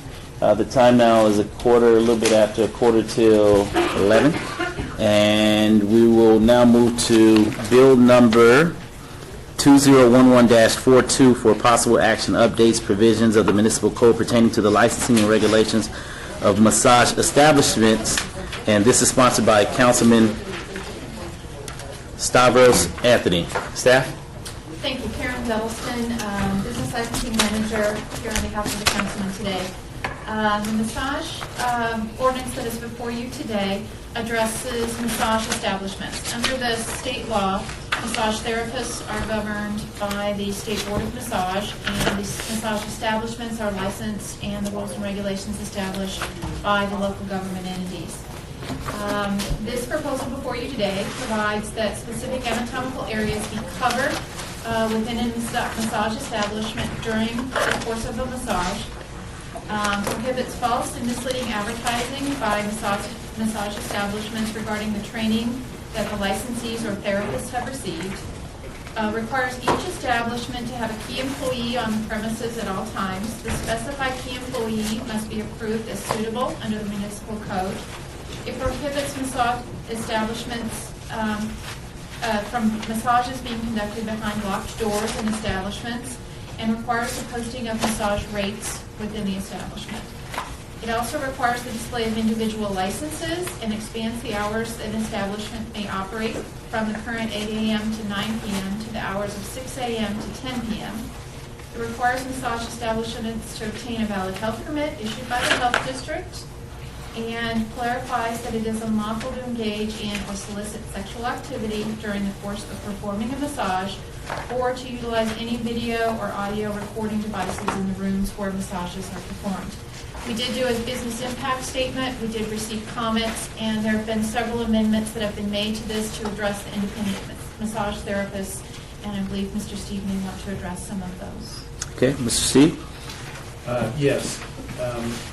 Some of the comments that we received in response to our business impact solicitation were about the posting of rates. The version as sent out to the licensees would have had the rates posted at one place, and in recognition of the fact that some establishments employ independent therapists, I think we now indicate that they can be posted either in the establishment or in the room. They just have to be available. Doesn't necessarily have to be one list in the entryway. It can be wherever it applies if there's an independent massage therapist. Made that change. In addition, there was concern about the locking of doors. Some therapists apparently lease or have rooms that they need to secure when they're not there, so that we have taken out the requirement that the door not have a lock and indicated that it cannot be locked during the performance of the massage. Another adjustment we made was the carrying of the license on a person. If you need to have your license in the area, either on your person or in the establishment, just so it's verifiable, is the way we changed that. Other issues that were raised in the comments are perhaps issues that would not have been raised had they understood the way our ordinance works. Some of those have to do with the locations from a land use perspective. This ordinance doesn't change anything in that regard. It also, the requirement to have a health permit, if all this says is if the health district requires a health permit for a particular activity, they need to obtain that health permit. If the health district does not require the health permit, they don't. We're not imposing any greater obligation than what the health district does. And there was a lot of comment about the massaging of specified parts of the body and the draping of the body. What we have put in there is that they simply need to comply with state law. State law allows some massaging of buttocks and breasts under certain circumstances. And so we have said you can do whatever state regulations allow you to do. And if state regulations wouldn't require you to have a draping during the performance of the massage, we aren't going to do that. So hopefully we've addressed a lot of the concerns in it as it relates to the massage of body parts and the draping. There's no stricter requirement here than state law and regulations require. That concludes my presentation. Thank you. From a business license standpoint, what prompted this update? We've had several massage establishments that we've had to bring forward all the way to the city council for fines and for revocation of licenses for sexual activities and some of the activities that were going on within the establishment. Which, of course, that's total violation of state law. Correct. Okay, so the updates, the amended updates to this ordinance, how does that, from a business, from the director of business license standpoint, how does these updates now assist you or basically align our ordinance with state law? These give the local establishments clear rules of which they have to follow. If someone comes in, the state law for right now addresses certain things about their license. We're making it specifically clear where those things have to be. We are addressing audio and visual equipment, locked doors. Those things the state law does not address because they address only the therapist themselves and what that person can and cannot do. It is the local government's job to address the operation of the establishment and set those regulations. So are you saying the insert of video cameras and audio? We are prohibiting that. You're prohibiting that. in massage rooms, yes. Okay. Okay. So it's something that we can inspect, that can be inspected, Mm-hmm. that we know if it's happening, we know if it's located on those premises. Okay. Is there anyone here wishing to speak on this item? If so, please come forward and state your name for the record. Yes, ma'am. Be glad to hear from you. Sergeant Carter Donegan with the Las Vegas Metropolitan Police Department. I represent the Special Investigations Section, and I would simply like to state our support of this bill. Based on? Based on the additions, as Ms. Duddleston explained, we're adding, or she is adding, the tinted glass two-way mirrors. We need to, there are a lot of, from an enforcement standpoint, when inspectors go in, when detectives go in to look at these establishments, sometimes the doors are locked and people are running out the back of businesses that are being run illegally. And with the addition of all the many things that are in here, it's going to help our detectives from an enforcement standpoint. And that way, when we come forward in front of council, we are able to give a clearer picture to the council so they can make an informed decision. So many, many of the items that are within this bill will help us. It'll also help city enforcement.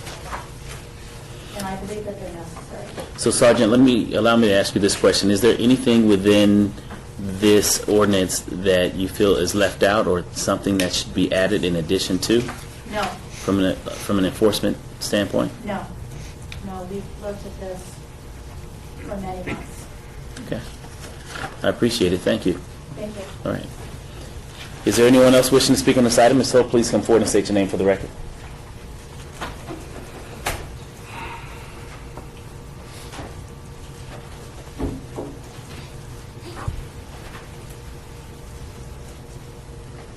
Take your time. My name is Peter Christoph, city and county property. Councilman, both councilmen, I don't know if Mr. Councilman Kaufman knew about this 6, 7, 8, 10 years ago, but this is 1/3 of misrepresentation from Mrs. Cooper, Director of Massage Therapy in Carson City, not including other documents that were turned over to the Internal Revenue and to the county commissioner, Steve Sidlack, because he wanted Just for to a point of work on this. just for a point of clarification, so that I'm following what you have to say. You mentioned Miss Cooper in the state. She's the one who has changed over the years, sir. She works for the state. She works for the state. Okay. She did not comply with certain policies pertaining to, like the lovely person said, or any experts, of when you come into this town, even though you may work in Ohio, and you got a certificate, and it's not real, they don't check on it, because I think if you read this article, you will see a list of colleges that will in turn turn your head. These were fictitious, and these certificates were phony. So let me ask you this question. Are you addressing Miss Cooper's document, or are you addressing the item that's before us here today? The item that we're going to talk about too can only be completely what we call workable, could be with the county and the incorporated cities. There's one, you want to do it with the city, but the city does not have the big numbers of these illegal, and they can call themselves Asian massage parlors, but they are brothels. I have documents on proving this with clients who made the statements. They're only for 2 different people. But the reality, when we approached this 8 years ago, very strongly, we had people who had the authority, even the health department was there, and other people at the University of Las Vegas for 2 days. It seems like Mrs. Cooper said she doesn't know these people, they don't know what they're talking about. Fine, but if she's the one that sets the policy, she did set the policy, and did accept these documents, the small part of it that the councilman's looking at, she did not do her due diligence of investigating it and checking it when she was told that they did not have real background in the massage masseuse, because we talked to the institutions in this city and county who have these establishments, and they did the background. Okay, but what I'm asking you to do is create the nexus between the item that's before us here today and the information that you're sharing with us, because right now, you're not connecting it for me. Okay, you want to connect one thing. You can pass an ordinance here, Councilman, and it probably will, but it has no effect on the other part, the counties and incorporated cities. Okay. And if you don't completely indulge it with help of legislation and the state and the county and it's a thing that's gonna, everything that's gonna, the cab drivers, one of the documents, they know where to go. I know my early years, sir, I was a taxi cab driver for 19 months. I represented the United Steelworkers. They go where the money goes. Cab drivers, part of their monthly tips that they don't declare when they should is from these brothels, Mr. Christoph, these Asian massage parlors, I call them. drive your point home for me. It can only be affected if what I just explained, the county, the state, and the court work with Pro Tem Mayor Stavros and come out in full understanding with these other people from their civic responsibility. So in other words, what you're saying is, irregardless and irrespective as to whether we pass this or not, our ordinance will be on its own individual island, just as the state, the county, and the city. It won't be an ordinance that basically encompasses all. It has to encompass it all. Right, but I'm basically trying to depict what you're sharing with me. Okay. And if you don't work with those other municipalities, whatever you want to call them, Okay. then the thing's going to drag for 6, 7, 8, 9 months. And to me, to stop something, officially stop something of this kind of traffic, it's to me a disgrace to our city as well as the county that it's wide open. Sure, they police it, don't get me wrong. We know they police them, but did you know that they don't even have a work card, these people that work in these places. They don't even have a health certificate or go through the health department. They were told by Ms. Cooper. Are you referencing the massage masseuse? You're referencing the masseuse? I'm talking about the Asian massage parlors that have been named the Asian brothels. Okay, well, the item before us here today is not brothels. The item before us today are But they are the same. the masseuse within the city of Las Vegas. So let me turn to staff and ask staff this question. From a masseuse standpoint, what are the requirements for the city of Las Vegas to work in the city of Las Vegas as a masseuse, and what credentials must they have in order to operate according to city code? And that can come from Val or yourself. I don't think, we don't have any because that's a state board issue. Okay. We don't impose a work card requirement, we don't impose a training requirement. Okay. And I believe what Mr. Christoph is referencing is the State Massage Board came into being between, I think, 2005, 2006, and they grandfathered in therapists Okay. and their credentials from before then. So I believe that's what he is referencing, and if you would like. So from a city standpoint, what is it that we require? We are precluded from requiring anything of a massage therapist. From a city standpoint, what are we required to do from a massage establishment standpoint? From a massage establishment standpoint, those are the regulations that we are imposing. Introducing today. Introducing today. They're required to get a business license. They are required to, subject to our inspections. They have certain square footage requirements. It is a regulated license, so they,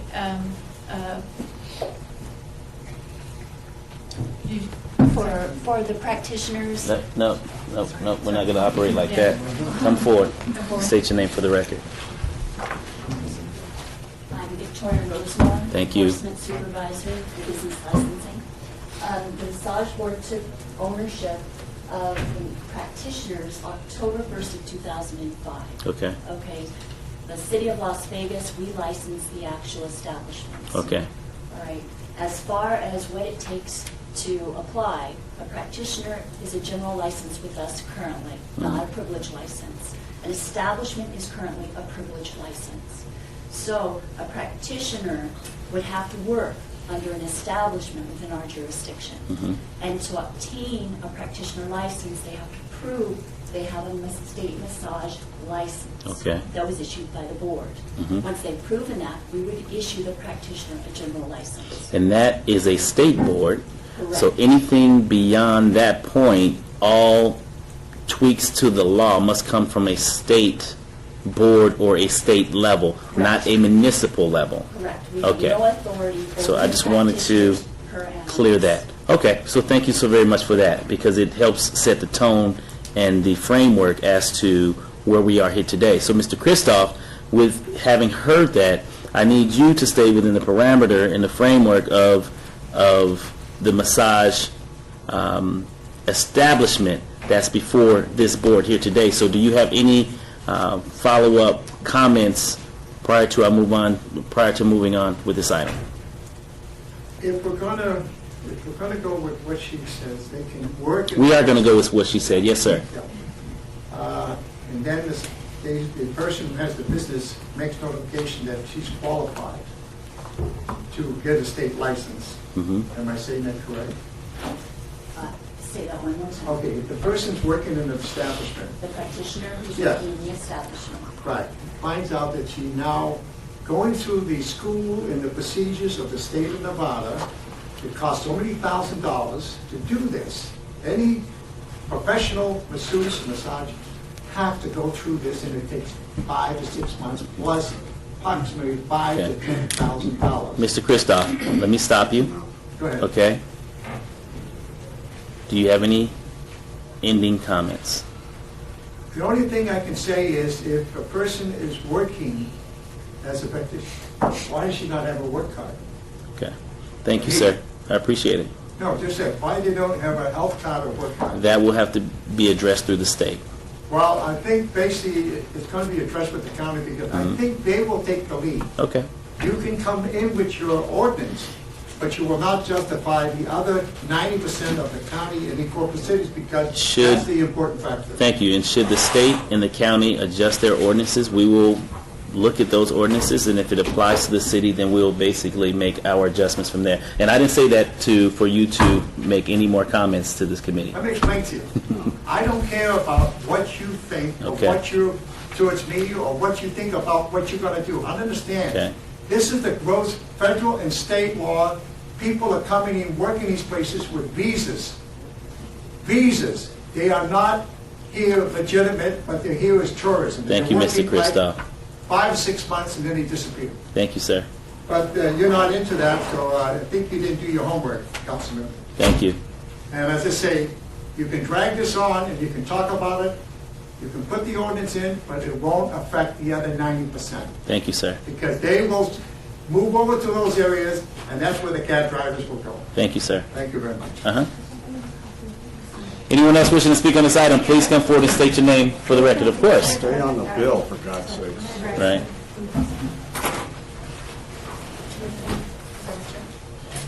Yes. Good morning. How are you? My name is Mindy Lloyd, and I am the chair of Andrew Bridges. We are the nonprofit organization that seek to address the violence against women and children in the Asian Pacific community. And we are present before you. I'm trying to actually, I love the passion of Mr. Christoph because I wish he would hear what everybody has to say first before leaving. We are actually here to support the proposed change to the City of Las Vegas massage and reflexology ordinances. We have been working with the City Council and our local law enforcement in collaboration with everyone present in this room so that we could actually work and regulate massage parlors and reflexologists, because we feel that they are a front to exploit and offer sexual services. And so there are legitimate and legal massage parlors that are an asset to our community. But however, we strongly support what the city has been working with us to holding owners accountable for their licenses and their businesses. So actually, we are here to safeguard our community, our families, and also the businesses. May I stop and ask the question, because I think it's very important with that as far as holding the business owners accountable. What are we doing to adjust our ordinance or our law to, in fact, hold them accountable all the way up to possible prosecution? I mean, is there an element that you can speak to, Ms. Edelson? Those are already in our code. Yeah, I just wanted to get on the record. If they violate the conditions of their license, and most of these licenses are conditioned upon reporting any arrests, especially for prostitution within 48 hours. Those sorts of things are on their individual licenses. When those are violated, we bring that forward. We work with the city attorney's office, and we bring those forward to the city council. Is it on the first charge, second charge, third charge? Most of those, we will, if we have one, we will meet with them. If we have a chronic situation, we will suspend those licenses. What is the definition of chronic? We work with Metro on that, and maybe if Carmen is here, she can come back up and address that in particular.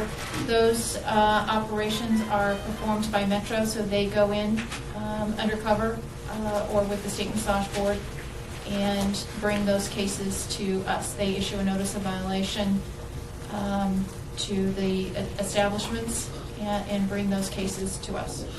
Do we have an opportunity in this ordinance to make an addendum or an adjustment to whereas on the first offense the item is brought before council for warning, to send a peer message to ownership that they must do their due diligence up front to make sure that they are hiring the appropriate individuals to conduct the massage, and the individuals in which they hire could possibly put them out of business even on their first strike? We can put something like that in there. The problem is that some of the things that are initially identified as a problem can be resolved, and I would hate to have a problem that can be resolved with a phone call or a documentation. Trigger a trip to council. I don't know where to make that trigger happen. Well, the If trigger, you're talking about a conviction, we can do that. The trigger would be the sexual favor, or however we define that sexual favor in the massage world. So you tell me where that threshold would be.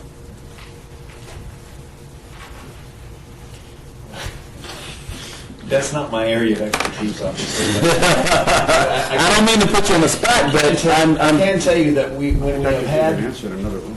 when we have had license revocations, we've had license revocations before of all kinds. Okay. One of the issues is to what extent does the owner / operator / manager have knowledge of what's happening? And we need to establish knowledge. I mean, it's difficult to make it no fault. For example, when someone owns it but isn't there. So if you're talking about a conviction, we can document that. If you're talking about an accusation, that can happen all the time whether or not something happened. If you can give me something that is easily determined, maybe we can do that. Well, I just don't know. Maybe we can hear later from Sergeant Donegan or somebody else who can tell us to what extent this this is a problem, maybe she can have some suggestions. So my second question to this conversation is this the piece of ordinance that we would make those adjustments to, or is there another section? We do have an ordinance already on the books that states that it is 2 convictions. And 2 convictions of any person for solicitation of prostitution on a massage establishment premises within the preceding 3-year period is already on our books. So after 3 years, it's a reset. Right. What I have found from looking at the reports that Metro has brought forward to us and some of the establishments that we have brought forward to the City Council is we have the number of arrests versus the number of convictions of what happens through that process is very different statistics. Then let me ask this, and Sergeant, this done. Donegan, Sergeant Donegan, do we have any stats that we keep as it relates to the ordinance that was changed, the last updated ordinance, Karen, in relation to the number of convictions? Have the numbers gone up in convictions? Have they gone down? Have we seen a shift in the laws that we create as a municipality and the numbers going down, or are the numbers continuing to go up? Because maybe, depending on what those numbers look like, maybe we need to look at it from a different perspective in regards to how we design our legislation. So do we have those numbers to say within the last, when was the last time the ordinance was updated, Karen? I'm sorry, I do not know. Okay, let's just pick a number for the sake of this conversation that it was updated in 2007, and the numbers prior to 2007 in convictions were 12 a year. We changed the ordinance in 2007. The number of convictions are 22 a year. You follow me?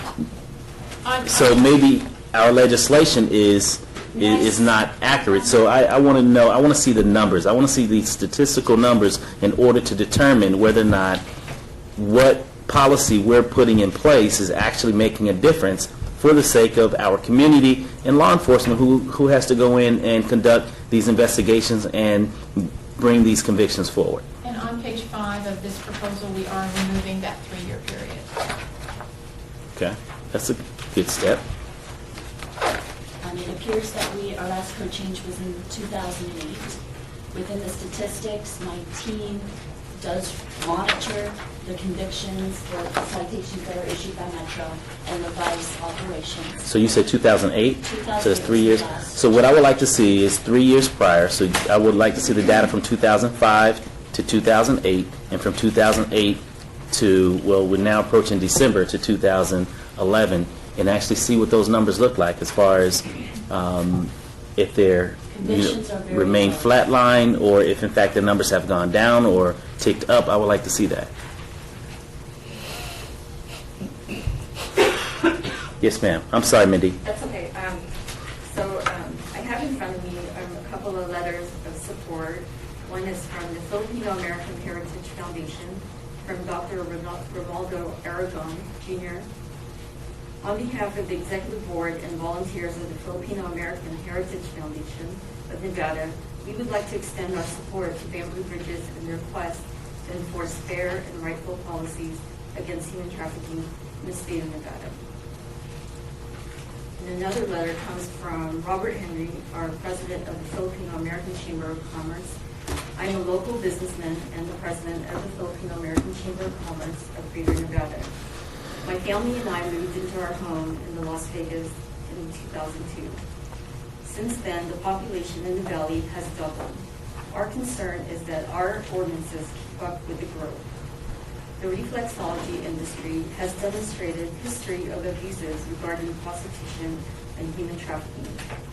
We urge the City Council to arm our courts and law enforcement with the ordinances which will help control any further abuses in the reflexology industry. So. That's the next bill, actually. And you'll be submitting those letters to the clerk? Thank you. Any other comments? Yes, state your name for the record, please. I'm Dr. Kathleen Berquist. I'm a board member for Banbury Bridges. And I wanted to share with the councilman that we were actually at the hearing for Oriental Angels, which was about a year and a half ago. It was an interesting experience because we were the only Asian Americans in the room, and there was an presumption from the city that we were there supporting massage parlors. And so I wanted to let you know that all the Asian faces in the room are supporting this ordinance. So, and Now, what would give you that impression? It wasn't an impression we were told. We were asked if we were here to support massage parlors.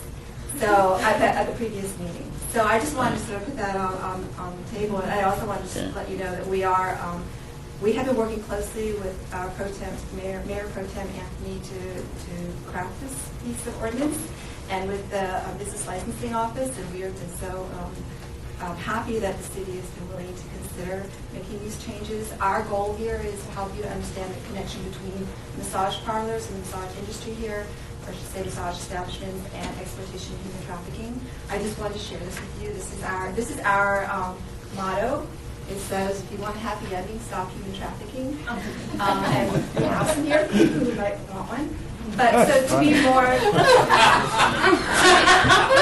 more on point, the federal government in the TVPA, the Trafficking Victims Protection Act, estimates that every year between 14.5 and 17.5 thousand people are trafficked into the United States.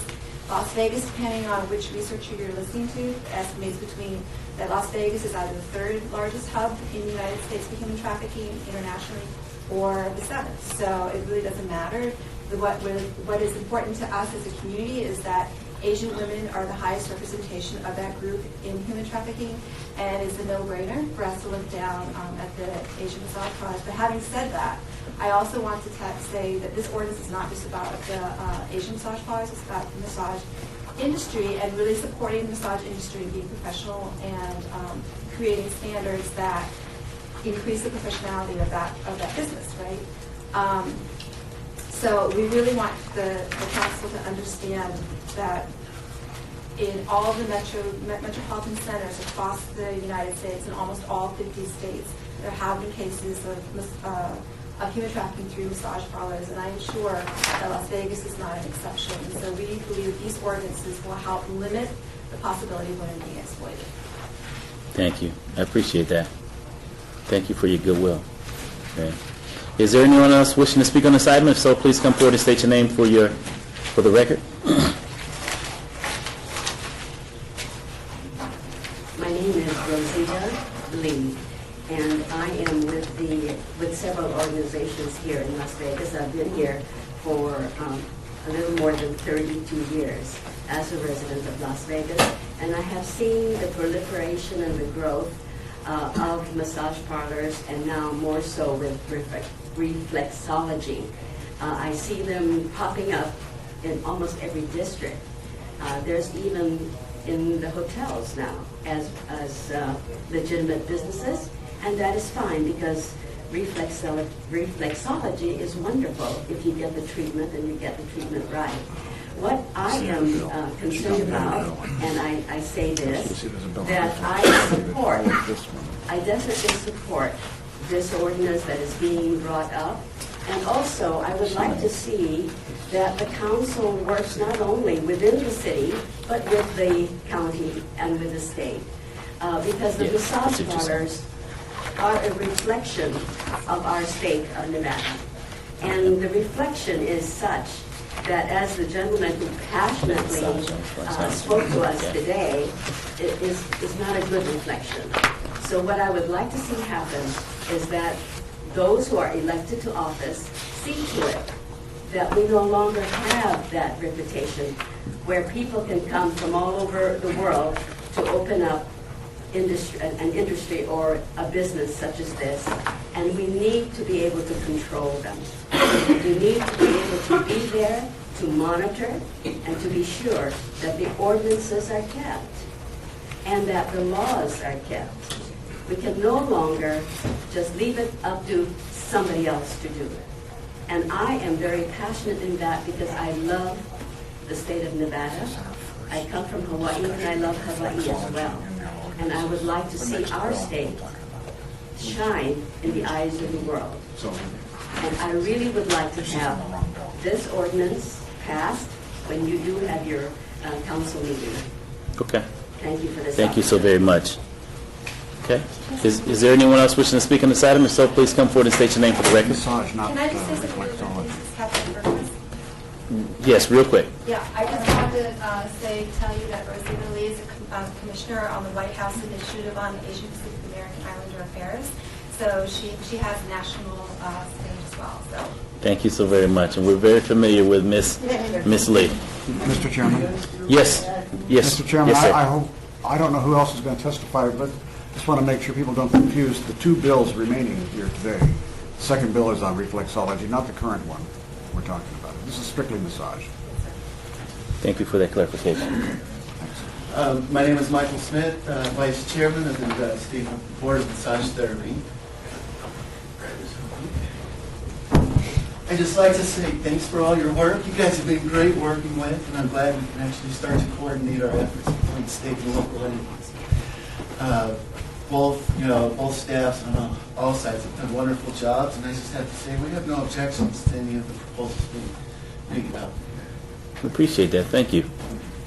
Yes, ma'am. Councilman, my name is Kathy Pilgrim. I too am a board member of the Nevada State Board of Massage Therapists. I'm a licensed massage therapist, and I've also been an instructor for our profession.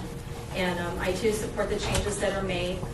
As a massage therapist myself, and what massage therapy is to me, it always angers me and disgraces me when we see places utilizing my profession to do things that are illegal and also to abuse women.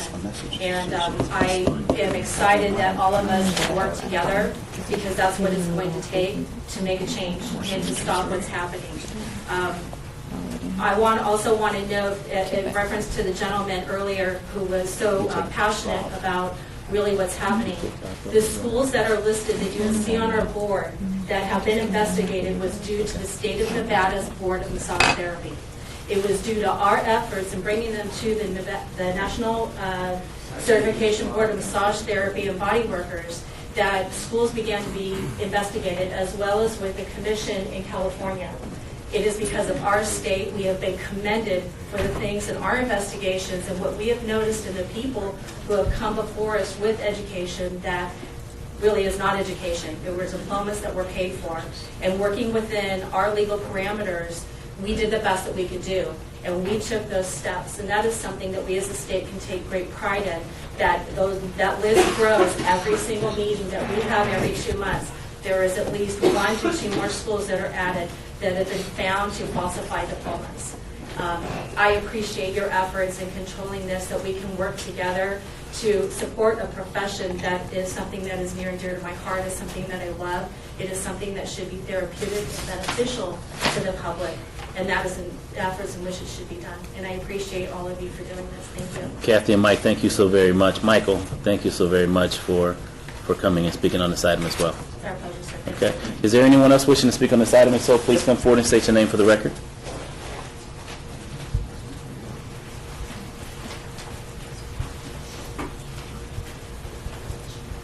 Councilman Kaufman and Barlow, Clint Savage, Environmental Health Director, Southern Nevada Health District, here today to support the bill concerning massage establishments.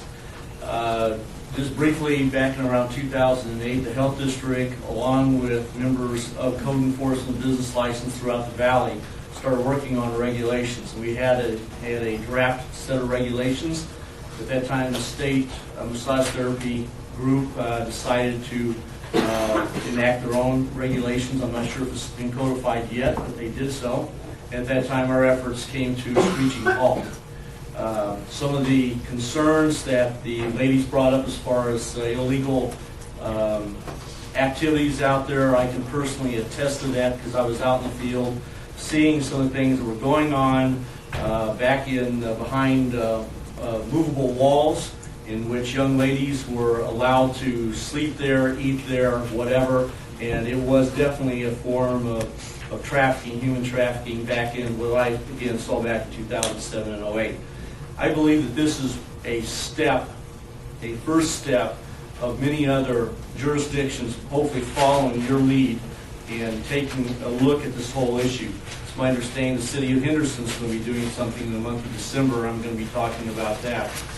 So, on page 5 of the draft regulation, where it talks about providing to the department evidence of a valid health permit, if the health district did go forward and codify regulations concerning the sanitation of massage parlors, which also includes reflexology, which I understand is the next bill to talk about, then that would be enough to give another set of eyes, another requirements out there that things should be done respectfully and health-wise, and as the two folks here have said, an honorable profession when done correctly.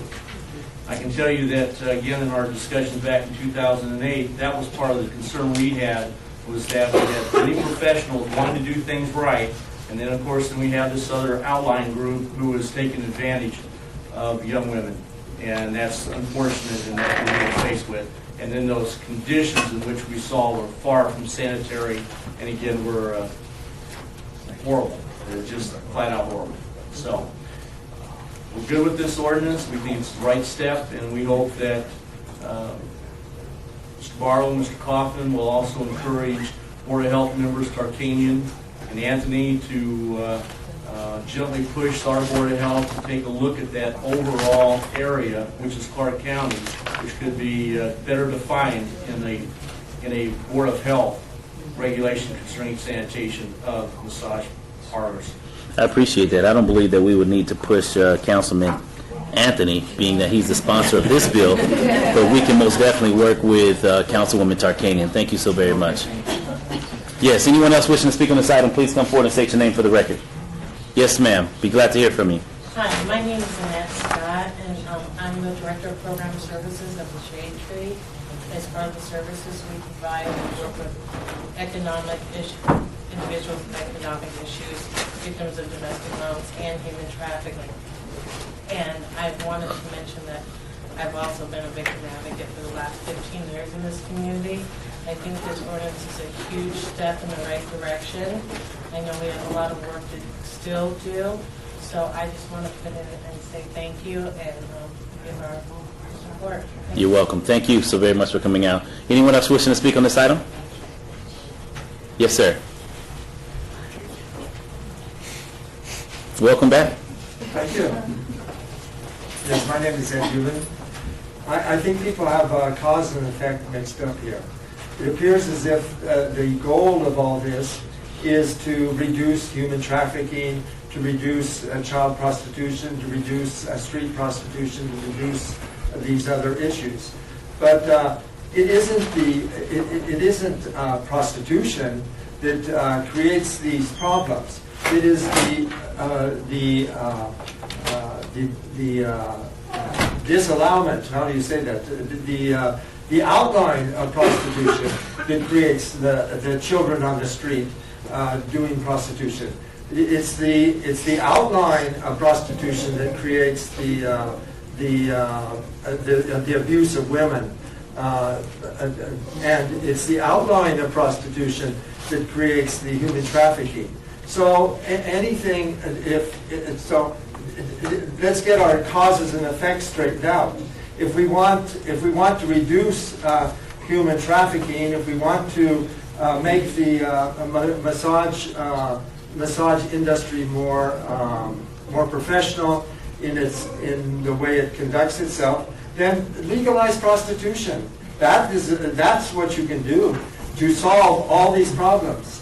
When I was growing up in Las Vegas, we had just back in the 40s, we had just legalized gambling. Well, that was in the country, the rest of the country, that was a total scandal. I mean, how can you legalize gambling? And Nevada was an outlaw country. Then in the 50s, we legalized divorce. Well, breaking up the families, all the do-gooders come out of the woodwork, and isn't this terrible? Well, it solved a lot of social problems by permitting people to get divorced. And eventually, even the Philippines is going to join the rest of the nations of the civilized world in allowing divorce, instead of the total scandal that exists in that country over divorce. where it's the only country Okay. where it isn't permitted. So So in I said, conclusion- let's join the civilized nations of the world, and that we already have examples in other parts of our state where they don't have child prostitution, street prostitution, trafficking, and all these sort of problems. Let's consider a real solution here. Ed, thank you. Thank you. Anyone else? Seeing none? Councilman? My understanding again. I was listening. I know you were. I know you were. Just, He's coming. my back is so sore from this accident I had 30 years ago, I have to stand up every now and then. Massage doesn't help.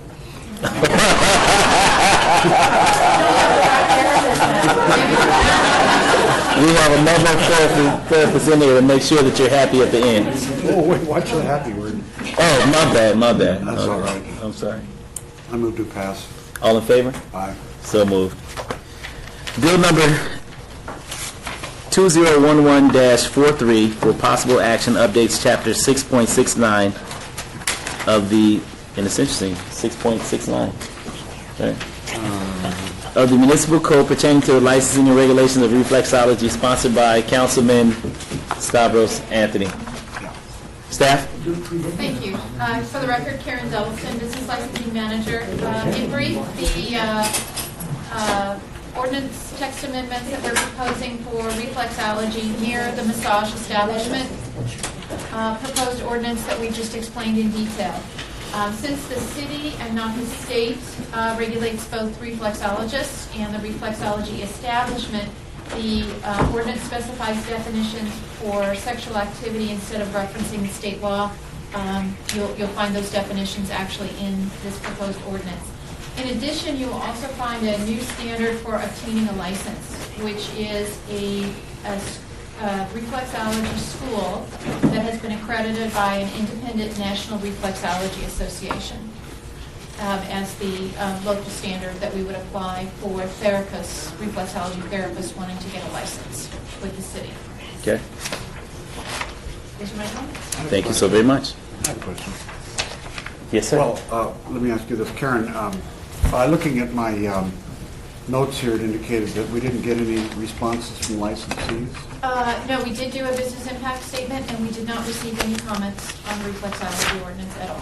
What I want to make sure is, before we pass this, that we do not, because we are limiting in our definition of what reflexology is that the textbook definition, that being on line 18, page 1, reflexology means a method of using the hands, thumbs, or fingers to apply specific pressure to reflex points located in the hands, feet, or ears, and only those places? Yeah, and that is our current definition of reflexology. Okay, and so no one's registered any objection to that as being overly limiting? No. Okay. Reflexology does work for my back, believe it or not. The feet. Don't ask me why. Okay. Anyone wishing to speak on this item? If so, please come forward and state your name for the record.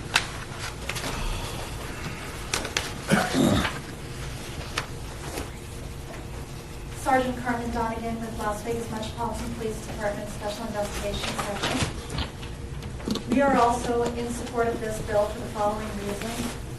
It adds a diploma or certification from an accredited school, which means that it's not just any school from anywhere, it would have to be accredited.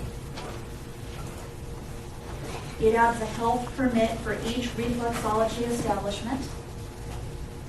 It makes it unlawful to engage or solicit sexual activity, unlawful to engage in false, misleading, or deceptive advertisements, to use audio or video recording devices, to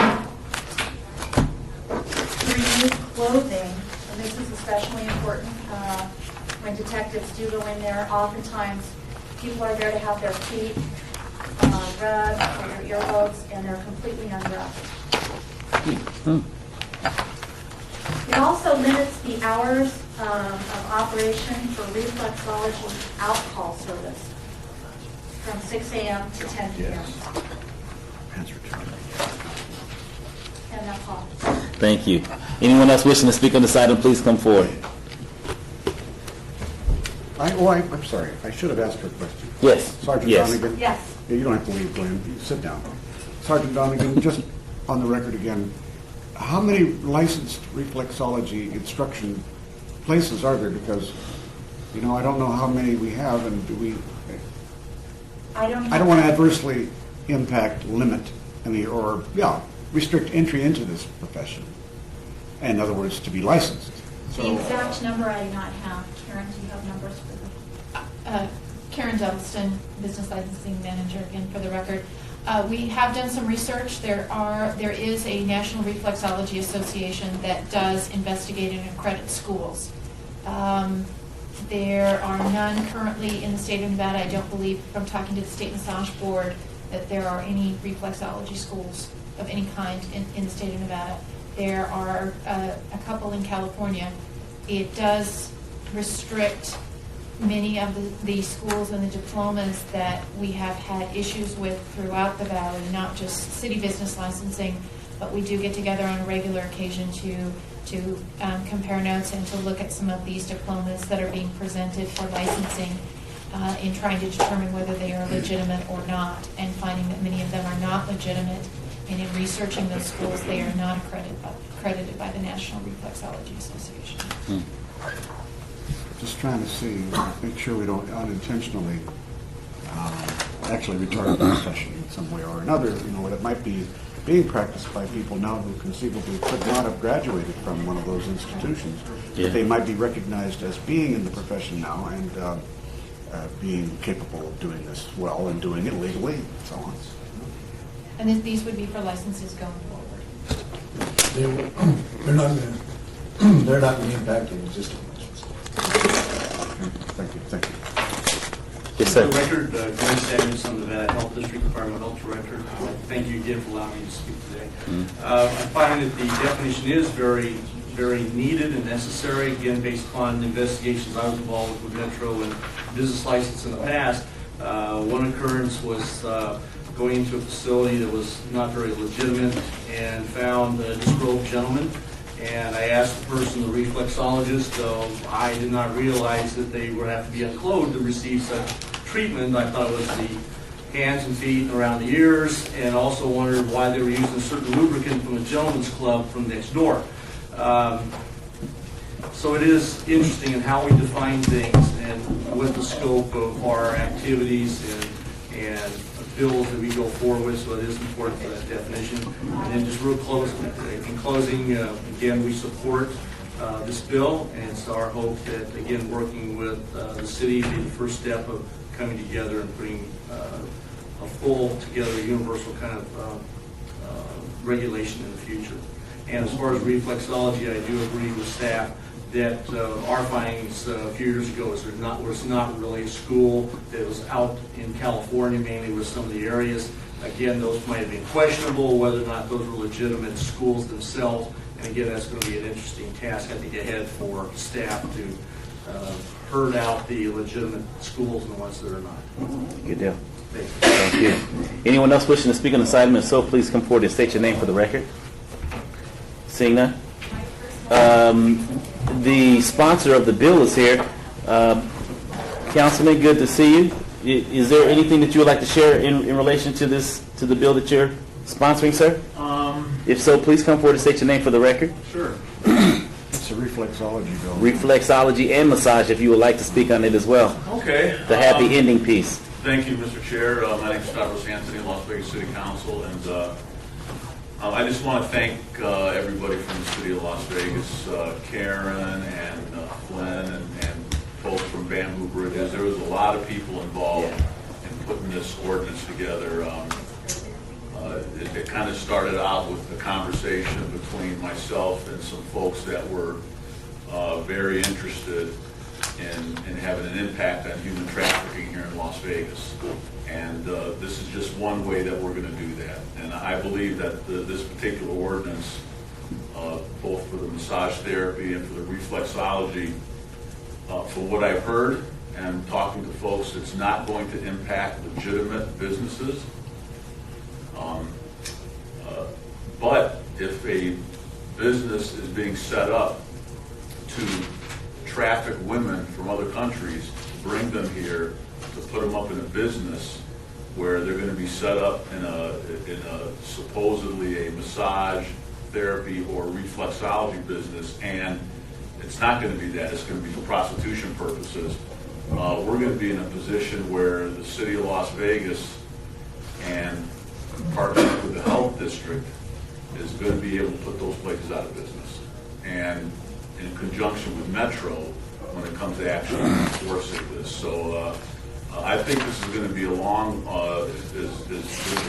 way to stop that in the city of Las Vegas, and I'm hoping that other jurisdictions are going to take a look at it as we start looking at enforcing it and impacting these businesses. And it is my hope, and I know it's everybody's hope, that we're not going to have a business in the city of Las Vegas that is being set up in order to traffic human beings into prostitution. That's what we're going to, as far as I'm concerned, eliminate in the city of Las Vegas. And like I said, I hope it continues on into the rest of southern Nevada. So, I appreciate your due diligence and listening to this, Mr. Chair and Councilman Coffin. And like I said, it was just an idea that came up, and there were a lot of people that were involved in putting this thing together. So I very much appreciate it. And I saw Glenn over here from the Health District, and I'm on the Southern Nevada Health District Board, so I'm looking forward to having a partnership with them as we move on in this. And I don't know if I missed anybody else in here. No, but what I can share is that there were comments, Councilman, requesting that Councilman Coffin and I urge you to support human trafficking, and I shared with them that that shouldn't be a difficult task, being that you're the sponsor of the last two bills of the recommending, but we may have to work on Councilwoman Tarkanian a little bit. So I believe that to be true. You mean the elimination of human trafficking? What did I say? Promoting it. Thank you for the correction. The elimination. In support of the elimination of the trafficking. Yes, sir. That would be. I stand corrected. That would be accurate. Yeah. Thank you, sir. Yeah, and I appreciate your support in it, because we all want to do that, but what the key was here, it was to set up an ordinance that would not impact legitimate businesses in such a way that would be a detriment to them. And I believe that I have not received any comments from a legitimate massage or reflexology business saying that this is going to have a negative impact on their business. And that was really important as far as massaging this particular ordinance and making sure that it did both of those. So, Yeah. Thank you very much. I don't have anything else to add. Okay. Well, I do believe that if nothing else, both of these ordinances will have a happy ending, according to your vote. Thank you. Well, we already passed the massage bill. Thank you. The question is on reflexology, because it's been a benefit to me, the only thing. That I wanted to make sure that we didn't unduly restrict entrance into the profession on this, because in some ways we've taken massage language and we've thrown it into a reflexology ordinance. And I wanted to make sure, because there really hasn't been very much confusion about this. I mean, this is not the profession that's been the problem. And I'm just wondering if you think, well, let me make sure that it is not your intent, certainly, to restrict entry into the business, because what we're asking for now is, I suppose it's an or thing. You've either got to have graduated from a school, but we have no schools here. No schools of reflexology in Nevada. However, the or would be line 15 on page 3, a certification from an independent national reflexology testing entity. Is that the or, as I understand it, so that you don't have to have attended a school? Right, and the school doesn't have to be Nevada. Oh, no, but I'm trying to not force people to go out of state to get licensed in the future. But we aren't forcing anybody to do anything. Well, they would have to go out of state to go to a school. They would now. They would have to do it now, because there's no school. Yes, well, would they be required to be licensed now? I mean, is that a requirement of the license now? Again, Karen Delliston, for the record. My understanding is that you can take a nationally certified test as well as many massage therapists that are licensed massage therapists also conduct reflexology. So most often reflexology is conducted by a massage therapist, and we are not restricting that. They do not have to have a separate license for reflexology. Reflexology can be part of Their massage license. of their massage license. Okay, so then we're not restricting anybody that is not in the 4 categories outlined in subsection A of section 2. And they've got the B, which is the fallback. Correct. Okay, and it's grandfathering anybody that might be in. I think therefore I should support this. I'll move for do pass. All in, Could I just make one comment? yes. I just want everybody to be, this isn't a Las Vegas problem, this is a national problem. The National League of Cities just had their convention over the weekend. I'm on the Public Safety and Crime Prevention Committee, and one of the resolutions we adopted on that committee, which is for the entire United States, is to eliminate human trafficking in the United States, and it takes steps to do that. And I think this ordinance is a leading effort on the part of cities to start really focusing on a problem that is, I mean, it's really a worldwide problem, but we can only deal with the United States and the city of Las Vegas. And I think this is a great step to deal with it in Las Vegas. And I'm going to send this ordinance, if it does pass, off to the rest of the cities in the United States so they can take a look at it, and we can make this this isn't Las Vegas, it's a national issue. And I think this is the city of Las Vegas taking the lead on that. And I just, again, I really want to thank everybody that worked on this. So thank you very much. Thank you. There's a motion on the floor. All in favor? Aye. Aye. Ayes have it. Hey. Thank you so very much. Now we're down to public comment. Anyone wishing to speak under this section of the agenda, public comment, please come forward and state your name for the record. Seeing none, Councilman? I move for adjourn. All in favor? Aye. Ayes have it. Thank you. Thank you. Yes. We're set up for